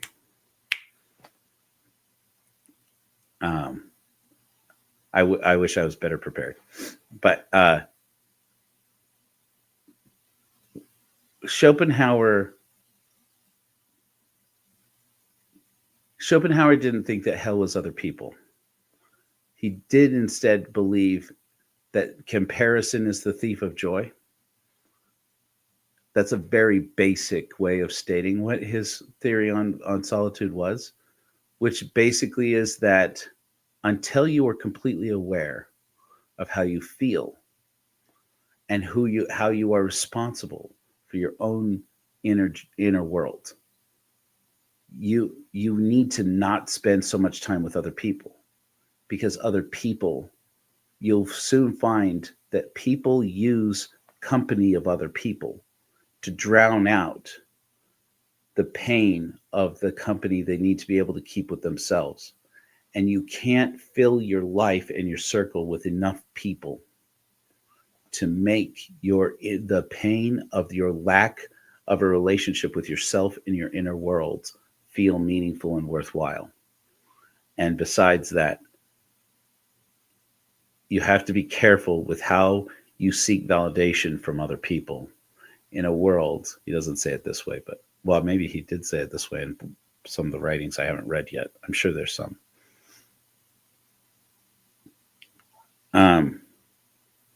There are a lot of times when I listen to audiobooks and fall asleep. In a world where your mother may write you a letter and tell you, never contact me again, as far as I'm concerned, you're dead to me. Don't give other people that power. That may seem like the reaction of a hurt boy. Remember that Schopenhauer was in his 20s when that happened. He was not just some hurt boy. He was a man. He was an angry, bitter, spoiled rich boy who hated himself for it. Hated his father in a real way for being cold and distant while he was alive and then dying on him when he was a teenager and leaving him with money. And the curse that he felt it was to inherit a lot of money. And I think that they must have had like a company or a trust, a bank that took care of them. And they would receive annuity payments, he and his sister, Adele. And they would write to each other about, what the hell are we going to do with all this money? We got to get rid of it. They would sponsor things, they'd give it to charity, they'd do whatever they could, but then they would come up with a new plan. You could give away all the money. But because they grew up in privilege, they never learned how to fend for themselves. And they didn't know how to do it. They didn't know how to get a job. They didn't know how to qualify for a job. They didn't know how to go out and keep a job and hold down a job. And they just conceded, this is never going to be us. We can never live the experience that other people experience. Our father died on us and thought he had left us with a best possible hope. And I'm sure he did think that. And it probably was, it probably was to their benefit that he did provide for them, because they never learned how to provide for themselves. And the closest thing that Schopenhauer could do was to write and to publish.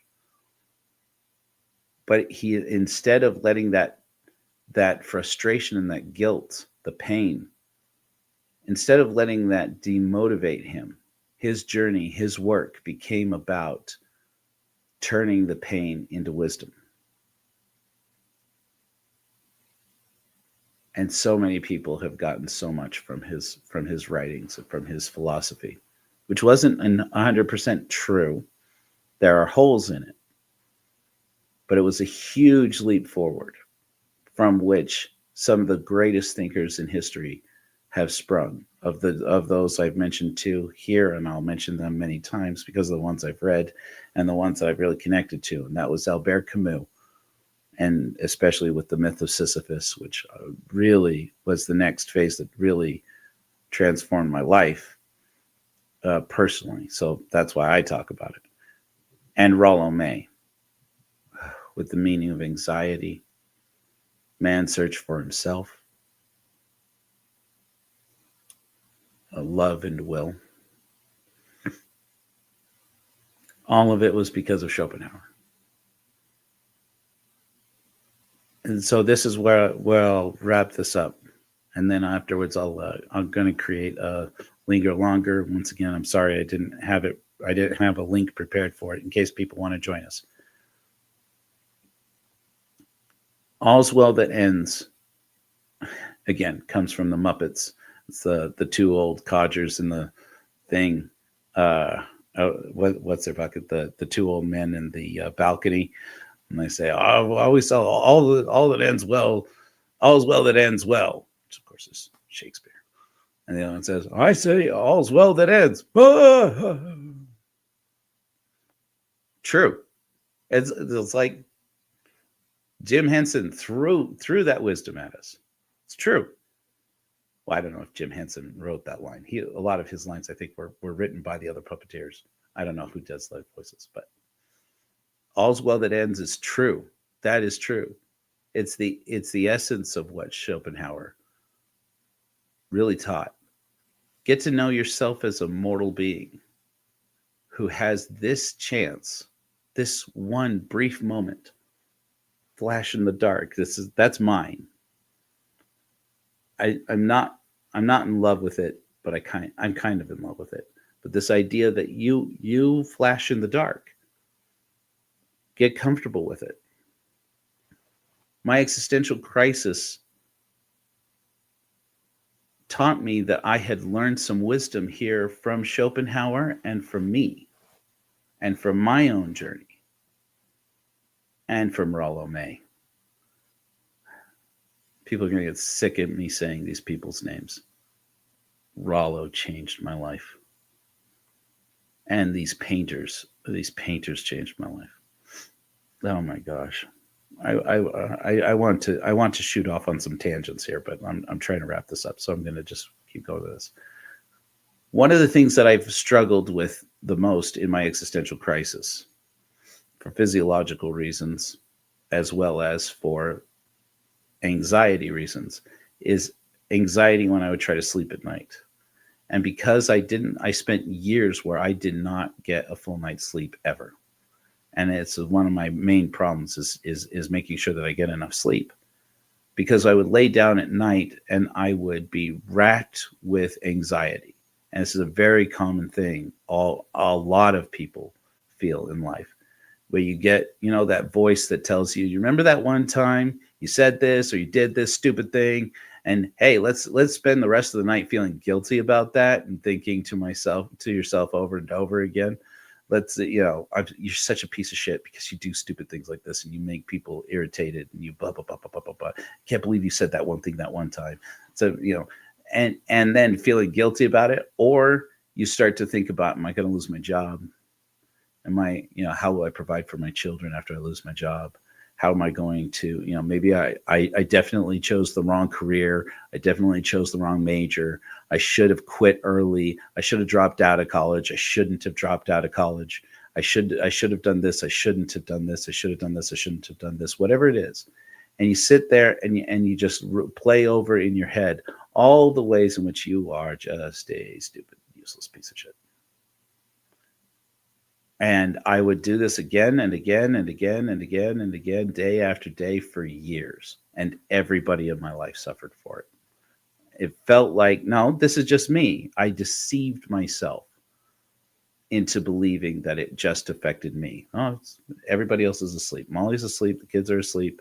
I could sit here and catastrophize all night long. And I lost so much sleep over it.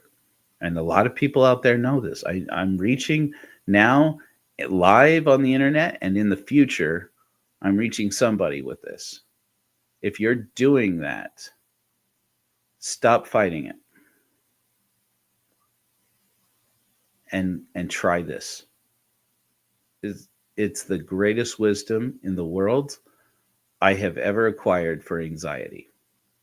And I have Schopenhauer and Rollo May and Czesław Beksiński and Albert Camus to thank for this beautiful wisdom, and I have myself to thank for it. I discovered this for myself and in myself, and it was one of the greatest things I've ever learned. When you can't sleep, or when you can't work, or you feel like you can't go on in this world because nothing is meaningful, and because your past is filled with mistakes, and your future is filled with worry. Remember that your life is encapsulated between bookends, the cradle and the grave.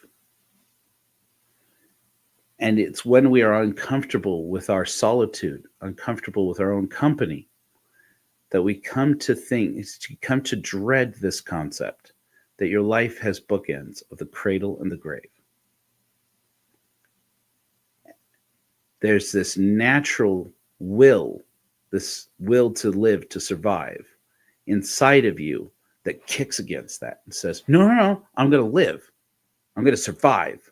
Whatever you throw at me, I'm going to live. I'm going to survive.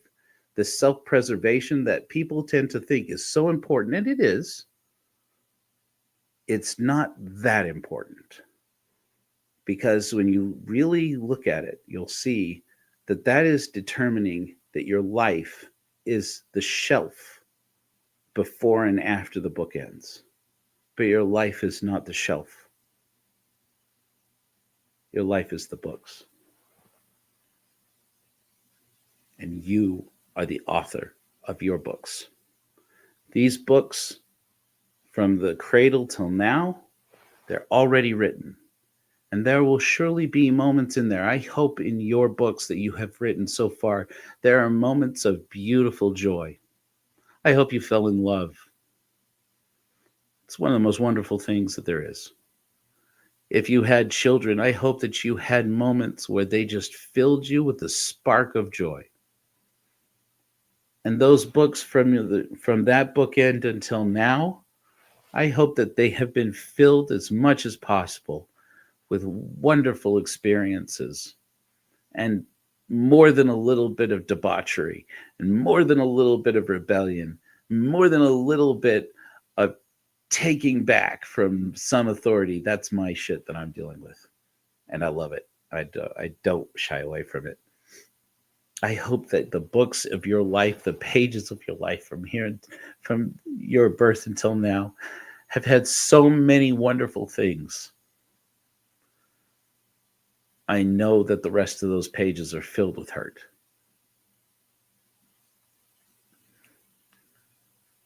I know it very well.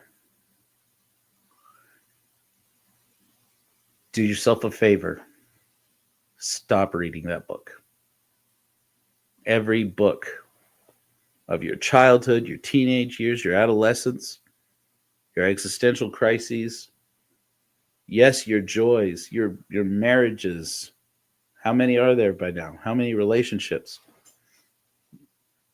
Do yourself a favor, stop reading those books. Don't spend so much of your time thinking about the past. You can't go back and change it. That's what Schopenhauer shared with me. It was such a relief.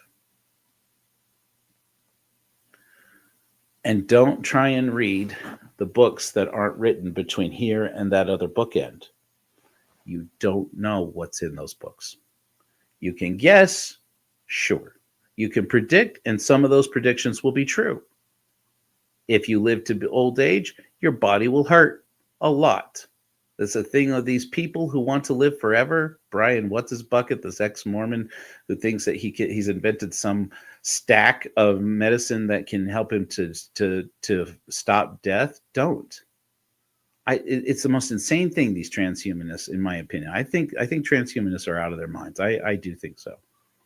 This drive to want to live forever. Again, be comfortable with yourself and be comfortable alone.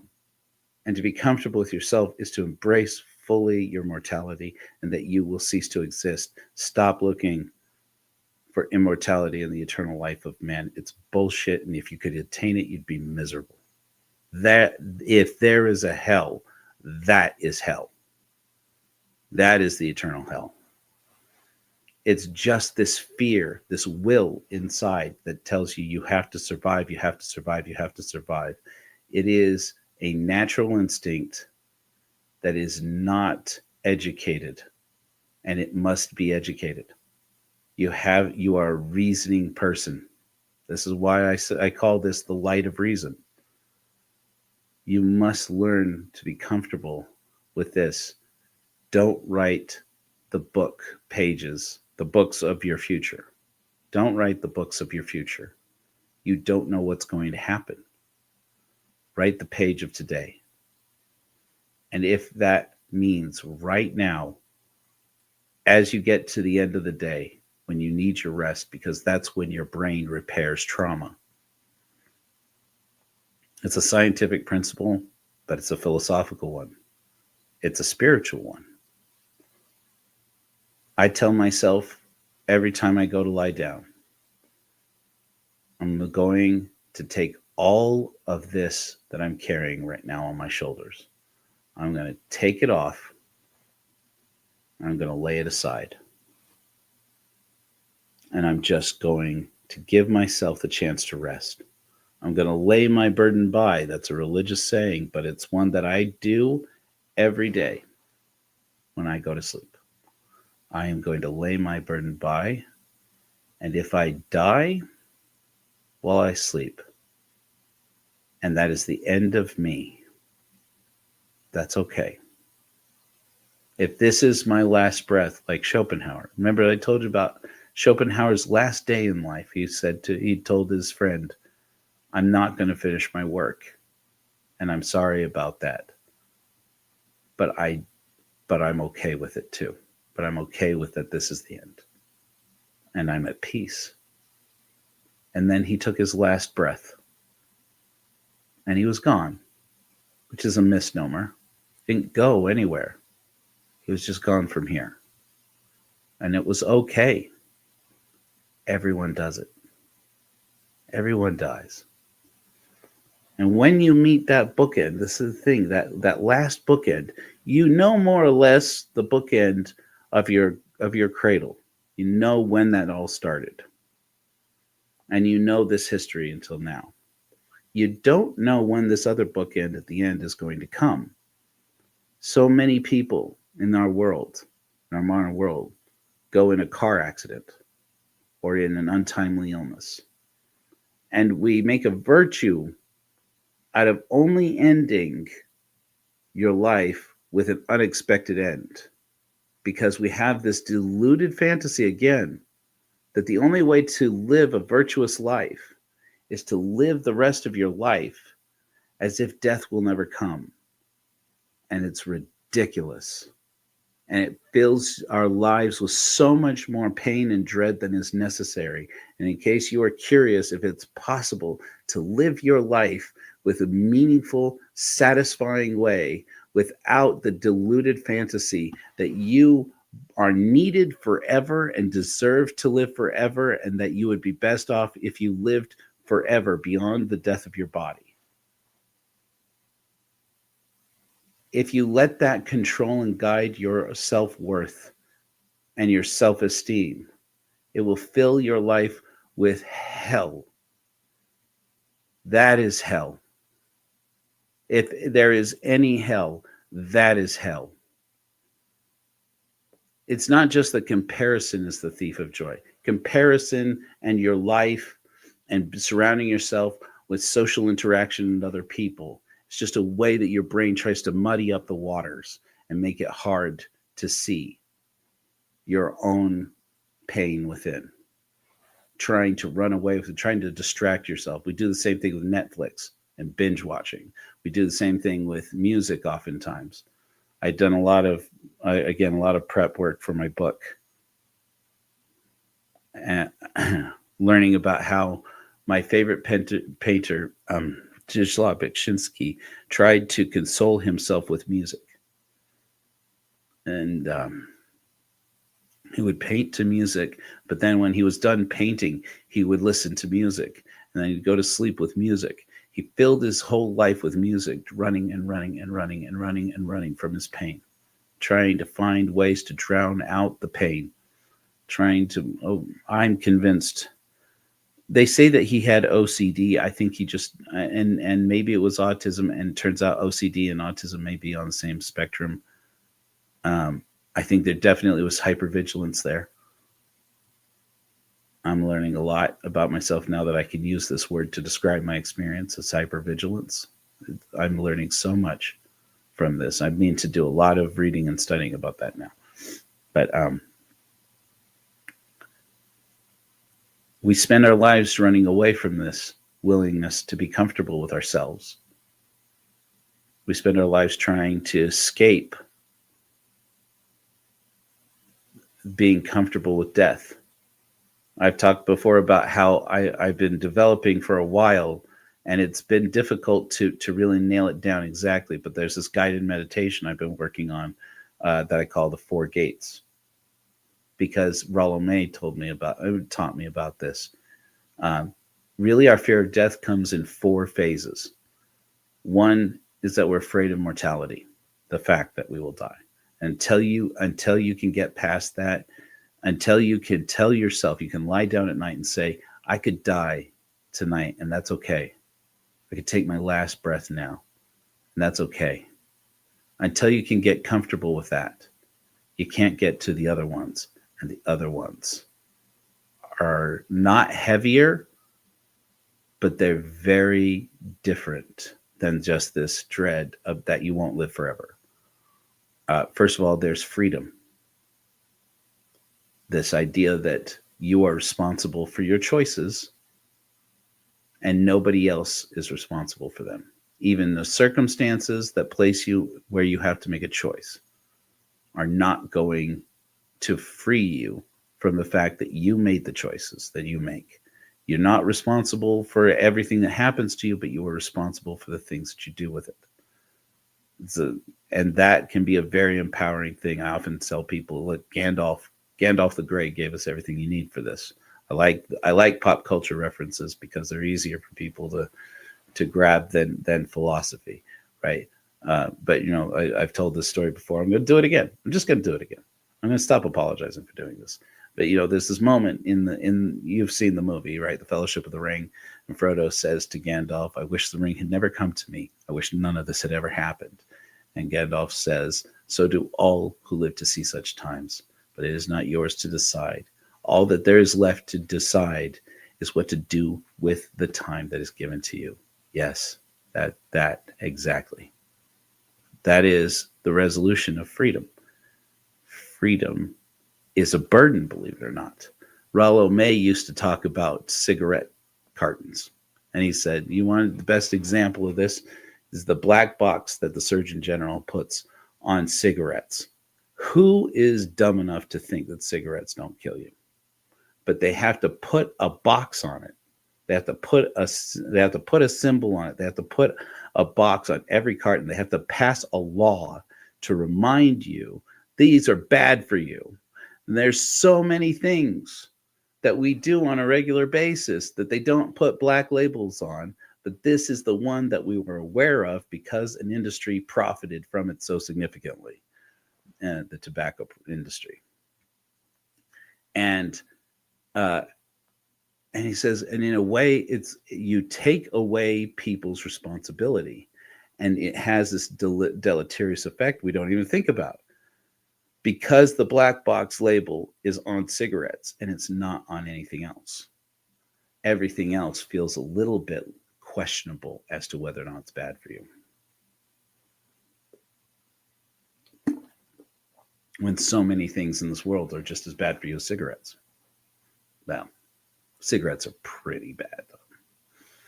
And he's like, this is the thing. We create systems to take responsibility away from ourselves and offload our responsibility for our own freedom by saying, well, there's no established proof that that is true or that this is good, blah, blah, blah, blah, blah. We come up with all these excuses to not know ourselves, to not know our choices, and to not confront it and say, okay, that sucked. I made a bad choice there. I can't do anything about that now. So instead, I'm going to turn it inwards and say, make better choices, do better. Notice how all of there's this moral structure here that doesn't need God. There's no God involved in any of this. There's no commandments. There's nothing inscribed on tablets of stone. There are no prophets. This is you. You are your prophet. Painters are mine. That's coming in the future. The third one is absurdity. Just exactly what Albert Camus said in his book. I'm going to say this one time because we try not to use the triggery words for the internet more than for each other. But the first line of Albert Camus' The Myth of Sisyphus is, there's only one problem of philosophy, suicide. And in that, he talks about there's more than just one way that people opt out. Of course, there is the opting out of the body, which is the one people think about, and the opting out of the experience of life, which Schopenhauer also wrote about. It's the most natural right you have. So you don't have to be here. You can check out anytime. And maybe people will judge you for it. Who cares? You'll be gone. It won't matter. It matters to them. It matters to us who survive. Sure. And that's why we say stupid things. Don't say it that way, Joe. Scratch. Recant. That's why we say some things about it that are lies. Like that it's the coward's way out. Never an option. Every 10 seconds or so, someone in the world does it. It's, of course, an option. And I can't think of anything more disingenuous, hurtful, and dishonest than to say it's never an option. Of course, it's an option. But Camus said the other way that people do it, one of the other ways that other people do it, opt out, is religion. Because in religion, in God particularly, you can believe a convenient lie that everything happens for a reason. Because there is a plan. And someone loves you because you are so star-spangled special. And the world needs you forever and ever and ever.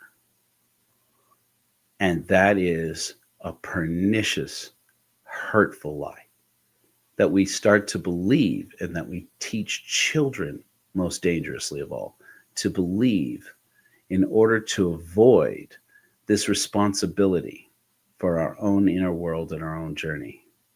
Because that is so much easier. It's the Santa Claus that we will all eventually grow out of in a day and age where medicine and science, thankfully, have lengthened our lives to the point where we don't have to think like people who believed that you would go to heaven, who created this concept that you can go to heaven when you die, but if you're not good and you don't follow the big things in the thing, then you will go to hell. Were people who largely died by the time they were 40 years old. And here's one that you may not be ready for, that may crack somebody here. It's the same generation of our ancestors, through no fault of their own. They're using the best thinking that young people could do at the time, that created words like "till death do us part," created words like "in sickness and in health," for richer or for poorer. They didn't understand how richer and poorer you could get. Do you realize that we elected in this country last year a man who is older than Schopenhauer was when he died. And this is the time when this man is now entering into his, what, fourth career in life? For better or for worse, for richer or for poorer. We're attached to that decision now. I'm not saying anybody's wrong for having done it. I have my feelings. You have yours. I'm a spiritual leader and I don't make political endorsements. But what I'm talking about here is age. And it's perfectly natural and normal for people in their 70s and 80s to be tired. Because they lived, think about this for a second, they lived as long as twice the age of people who lived in the age when people died so young that they believed that you could get married for the rest of your life and be with one person for the rest of your life. Some people do it, and kudos to them. I'm still married to my wife. Maybe I will be until I'm gone. I went into it knowing that's not required. I frequently, our conversations together have always been that that is not required of either of us. These vows are renewed every day, or I hope that they are. And we renew them to each other because these rules and these ideas and the social contract came about in a time when people didn't live as long as we do. And now we have a world where old men make most of the decisions that we all live by. And have you ever looked around and considered how much of the pain that exists in our society exists from the thinking of a person who just thinks, who's thinking less about our future and the future of our children and the future of children, and thinking more about their own future and how much they are entitled to, which is the thinking of old men. My opinion. Is it any wonder that when the Mormon Church could be advancing into its golden age, I know I'm well over 2 hours now, sorry, into its golden age, it won't do it. It won't do it because it is mired in the thinking of old men. It's not a sin to grow old. And I'm not saying old people shouldn't be leaders.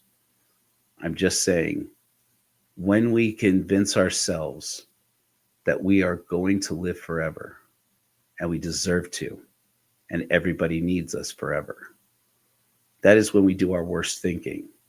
We must learn to think of our lives as these bookends.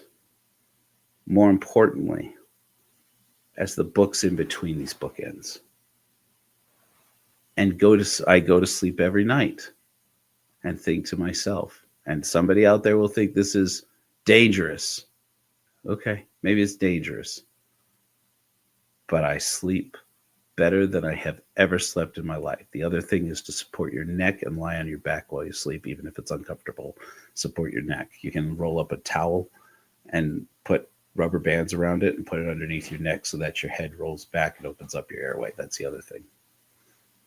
But also this thing, lay your burden by every night and tell yourself whatever your plans, whatever your guilt, whatever your responsibilities, whoever is depending upon you, they need you to sleep right now.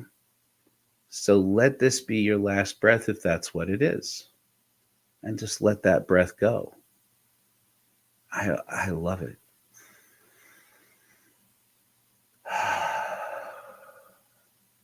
It's fine. If this is the last one, it's fine. And it's amazing how choosing to write this page over and over and over and over again every day. I'm writing this page. I'm not writing the books of the future. I don't know what's going to happen in the future. I'm not writing the books in the past. Those are written. I can't change them. I'm writing this page right here, right now. And if this is the last page, then close this cover, put that bookend on it, and let me go. All's well that ends. It's beautiful. It's not fearful. It's gorgeous. to say that it can't be meaningful unless God touches you and gives you this calling that makes you so star-spangled wonderful is delusion. You don't have to believe it. And I would encourage you, if you are ever troubled like I am, don't believe that. Don't believe that claptrap nonsense. Bullshit. It's not true. Your calling is not written in stone. Your page is written in the days of your life. And can you imagine then looking tomorrow or today at your life of today, the page you wrote today, and thinking to yourself, this is a book only I will ever read. And this is the page I wrote in the book that only I will ever read. If the life that I live is between these bookends of the cradle and the grave, these are the pages I write every day. I've done it for years. And it's the only peace I have really, truly felt since abandoning God and religion. And I have done more spiritual growth as an atheist in the last 8 years, 7, 8 years, that I had done in my whole 21 years as an active believing Mormon. Granted that most of that I was a child, a very traumatized and angry atheist child, or agnostic child. I was born an atheist. We all were. The fourth gate and the fourth crisis is isolation. That's why Schopenhauer was so wise. He knew what Rollo May knew. What Rollo May learned from Schopenhauer was you must learn to be okay with your solitude. You must learn to make friends with yourself. You must learn to be your own best company. You must, instead of having just self-respect or self-esteem, you need self-awareness. You need to make this journey, whatever that is. Is that EMDR? Great. I'm going to try it. I've never tried it. I'm hearing so much good things about it. I'm like, you know what? I resisted this for years now, and I think I am going to try it. Because especially with this hypervigilance stuff that I'm learning about, people say that there's like, the studies apparently show that there's like a massive reduction in hypervigilance. I'm like, well, shit, I'll try just about anything for that. Up until now, the psilocybin has been the only way. Psilocybin, meditation, and this bookend thing have been the only ways. But I mean, if this EMDR thing helps, I think there's actual hope that I could. I try not to get my hopes up. I've been so heartbroken. I was so heartbroken that talk therapy didn't work for me, even though I didn't give it a really hard try. But I was so triggered by it. I was so heartbroken that Man's Search for Meaning didn't help me at all and just made me more triggered. And eventually, I read, as I listened to the whole thing, and I asked. It was one of the first things I asked Britt Hartley about before and after our conversation on Church for Atheists. And I said, "Do you ever read? Have you really read Man's Search for Meaning?" And she said, "I read it at least once a year." Really? Does it bring up all your Mormon shit? And she's like, "Oh, I find it very cathartic." Ugh. Okay, Britt, respect, girl. I don't think I could go through that again. I don't think I could go through it again. Maybe I'll get something out of it. She says I recommend it to clients all the time. Ugh. All right. Respectful, no. Can't do it. I got nothing good out of it. Only got pain out of it. And learning about the Holocaust and World War II are like some of my favorite subjects in the world to learn about, but I couldn't do that. It just that broke me. This is the truth that is part of our fear of death. I've let it go. I'm gonna be honest with you. My existential crisis, read ideation, it didn't end, obviously. So those of you who are friends of mine, especially on Facebook, know that it hasn't ended for me. It has been so ingrained in a part of me that I make peace with this demon and walk hand in hand with it all the time. And I'm okay with it. And I'm perhaps too I overshare on this.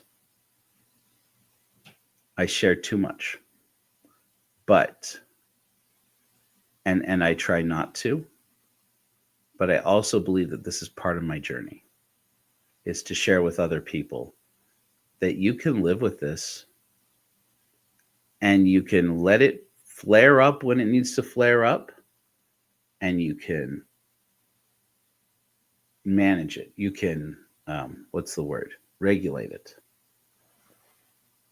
And the first thing for me, first and last in this case, with this 4 gates that I talk about, that I learned from Rollo May, is that no one, even if you are surrounded by your loved ones in your last moment, as Schopenhauer was not, but even if you were, like so many people, if you're surrounded, even if you are surrounded by the people who love you and care for you and are there to say nice things to you as you go, that last gate into nothingness, into the void, you take that step alone.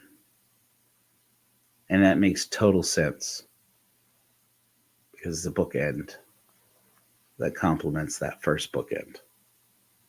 You came into this world alone and without your consent. If you have the end that humans forgive, you also go out alone and without your consent, against your will. And if you are determined to live that narrative that human society has created, trading balances. Here we go. I might have a little bit of the OCD myself. If you try to live in this narrative that says you came into this world without your consent, you go out of this world without your consent, which is to say without choosing it, because if you are a good person, you would choose to live forever if you could. That is the only way to live virtuously. It's a lie. It is a freaking lie, and it is a hurtful lie. Because if you could live a life like Schopenhauer, where you can choose to opt out anytime you want, you can take this bookend is in your future. It's at a fixed point in your future if you don't believe in free will, as I don't. But from a compatibilist standpoint, because that doesn't give us a whole lot, and I am a compatibilist in this way, this bookend is in your future. You can bring it up whenever you want. And yet, even the guy who made the case for that, 2 philosophers who made the best case for that, didn't do that. Camus waited until an accident got him. Schopenhauer waited until old age got him. But to live your life every day, knowing that you make that last step alone, and that you are accountable to you for when it happens and no one else, absolutely no one else, then you start this journey of solitude. Even if you're surrounded by other people, take time. Schopenhauer said that the only wise people in the world were the ones who go to live alone at the end of their life, which happens for a lot of people, but not everyone. But even if you're not in solitude, even if you don't live by yourself, you need to take time to learn to be at peace with yourself and be alone and be comfortable with your own company. Because at the end of the day, everyone goes through that last gate alone. And I believe this to my core. and has brought me more peace than God ever did.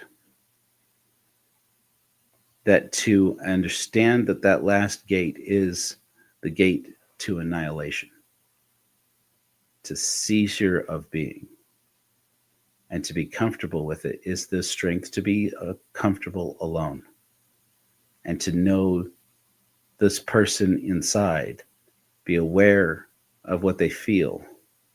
And if you do that, I think you will discover, as I have, maybe your experience will be different, in which case I have failed you. And I'm okay with that. Failure is one of the things I'm good at.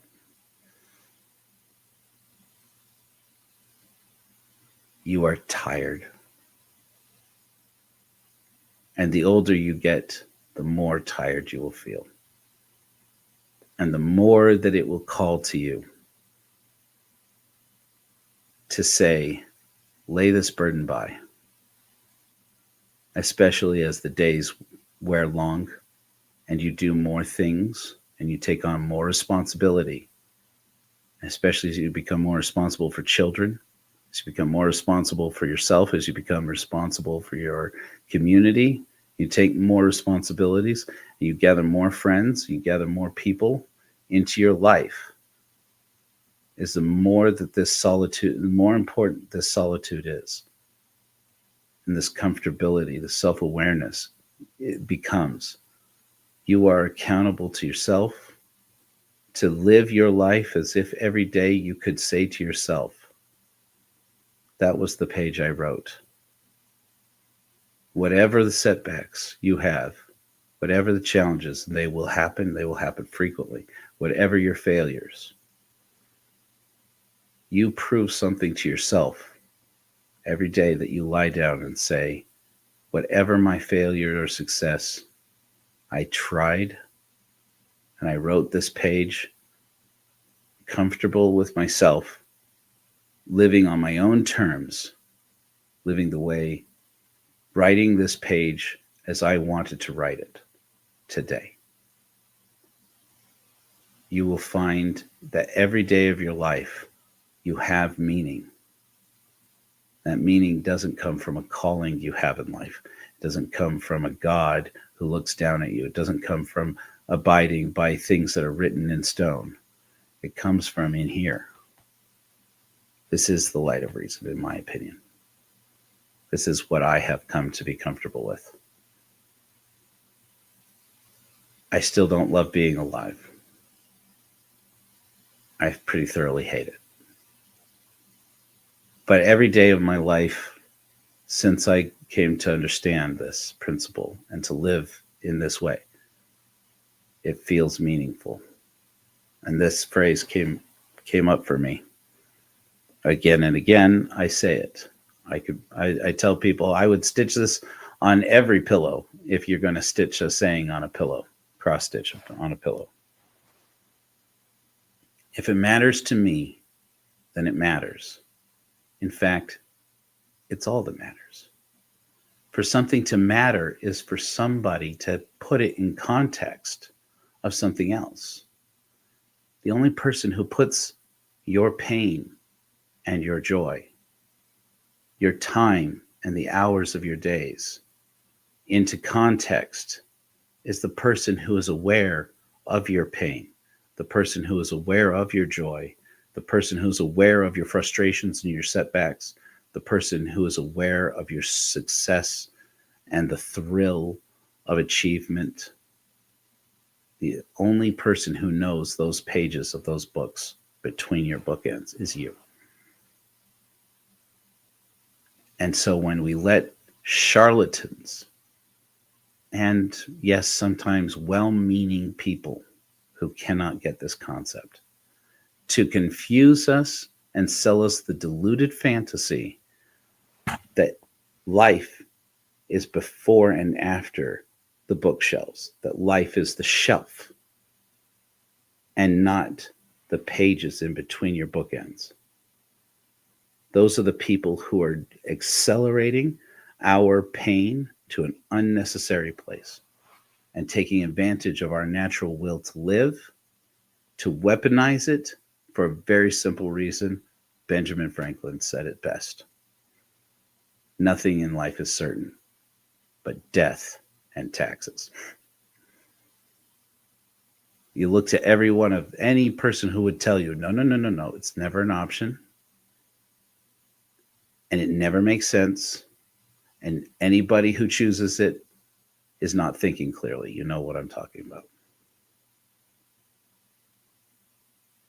Any person who tells you that, you ask yourself, what does this person gain from my buying into this idea that everybody should live forever if they can? Please don't live forever. How will we're running out of space as it is. Who's going to make room for these children? We all got to make room for these children who are coming into the world. We're already leaving them a world that's broken and spoiled as it is, let alone without their having to fight for resources with people who are convinced that they're going to live forever. We can't live forever. Even if you could, please don't. How are we going to? There's no system in place. People are out there desperately trying to find a way to live forever. How many of them are desperately trying to find a way for how do we feed an eternal species of people who are determined they want to live forever, and are none of them willing to look inwardly and realize that they are tired and life will wear your ass out, man. And that if you are going to feel like this is all meaningful, you have to be able to acknowledge that the only person that this could be meaningful to is you. You can't make your spouse feel it, not all of it. You are an idea inside their head. This is, again, Schopenhauer is so smart. He says, look, I called this in the core horror argument. I'm pretty sure I had this section. This might be part of the section I cut out, though. I edited it out of the book. I say, you've never met your mother. They say the first relationship you have is with your mother, if you're lucky enough to have one, with the person who brought you into the world. But you never meet that person, the first person, whoever that mother is, the first person you meet in life. Really become aware, develop this theory of mind that says, wait a minute, you're like me. You're a being knocking about in the world. And that if you're lucky, that being looks to you and says, it's okay, I know you're hungry, and then feeds you. Oftentimes with her body. Crazy is that? How crazy is that? And tells you, it's okay, I know you're cold. Let me help you. Let me solve it for you. I know that you feel dirty. I know that you feel wet. Let me solve it for you. And you think that you know this being. Some people even say, and it's a romantic idea, I hope it's true, that when infants are held by their mothers or held, by their parents, that they recognize their voice from when they were in the womb. It's a lovely thought. Until you have to abort somebody, but that's not, I'm not talking about that right now.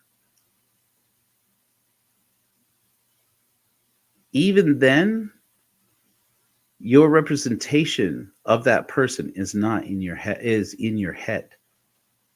You've never met that person. You've met the representation of that person in between these lobes. And that is the peace we make when we choose to understand that isolation is normal. That you came into this world without your consent, alone. And that's how you're going to go out. The best hope that you can have for meaning is to choose a life that you consent to today. Don't write those pages, those books that are ahead of you. You don't know what's going to happen. Don't stop and reread these pages from the past. You can't change them. Live today and write this page today. As if at the end of the day, when you go to repair the trauma in your brain that is normal to experience in your life, your brain has to repair it. Support your neck and open up your airway so that you breathe clearly as best as possible. and tell yourself, this is the page I wanted to write, success or failure. And if this is the end, I'm okay with that. Amen. There are 53 comments. I love all of you guys. I'll go over them later. Let's go ahead and have a closing hymn. I so wish that I had One Chance finished for you guys. I finished it late last night. I've been working on it for like 2 weeks. and I love this new hymn. I absolutely love it. Thank you, you guys. I love this. Oh, this is so cool.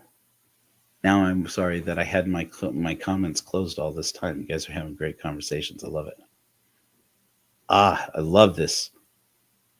So I am going to close this out. We're going to have a closing hymn. I so wish I had One Chance to play for you guys. I'll have it by Wednesday. Then I will open up a Linger Longer, which will include a StreamYard link. And you guys, come back to, click over to the live tab, and you'll be able to see it then. I'll be building that during our closing hymn. Let's go ahead and make that one. I know people are calling out things in the chat, but I already closed it again. Let's say More Money Than God, just to kick off a really heavy one. I probably should be playing We're Going Home, but we're not. We're going to do More Money Than God.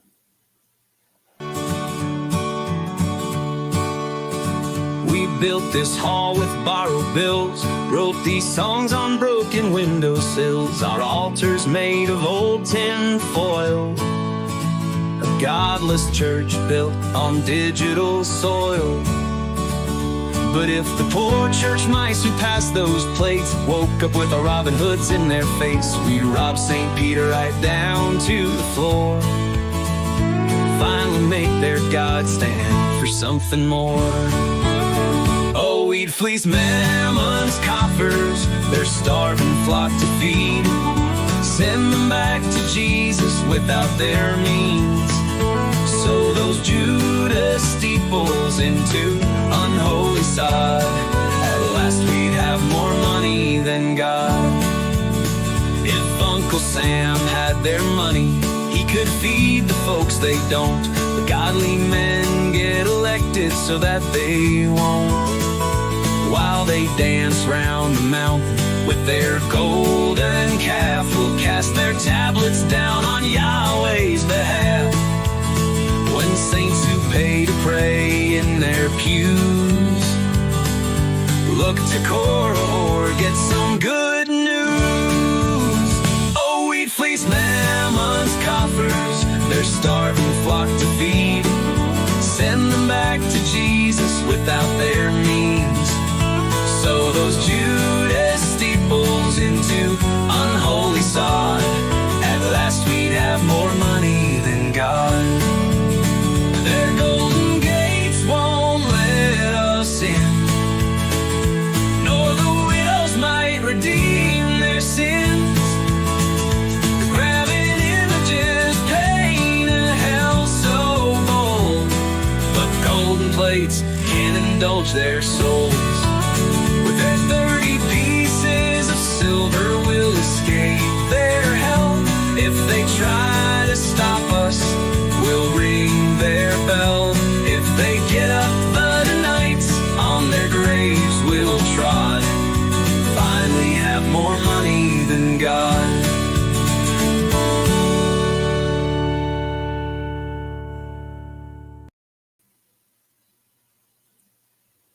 All right. Putting a link in the description for Linger Longer. Otherwise, just click over to the live tab and we'll be going live right now. Flash bright, my friends.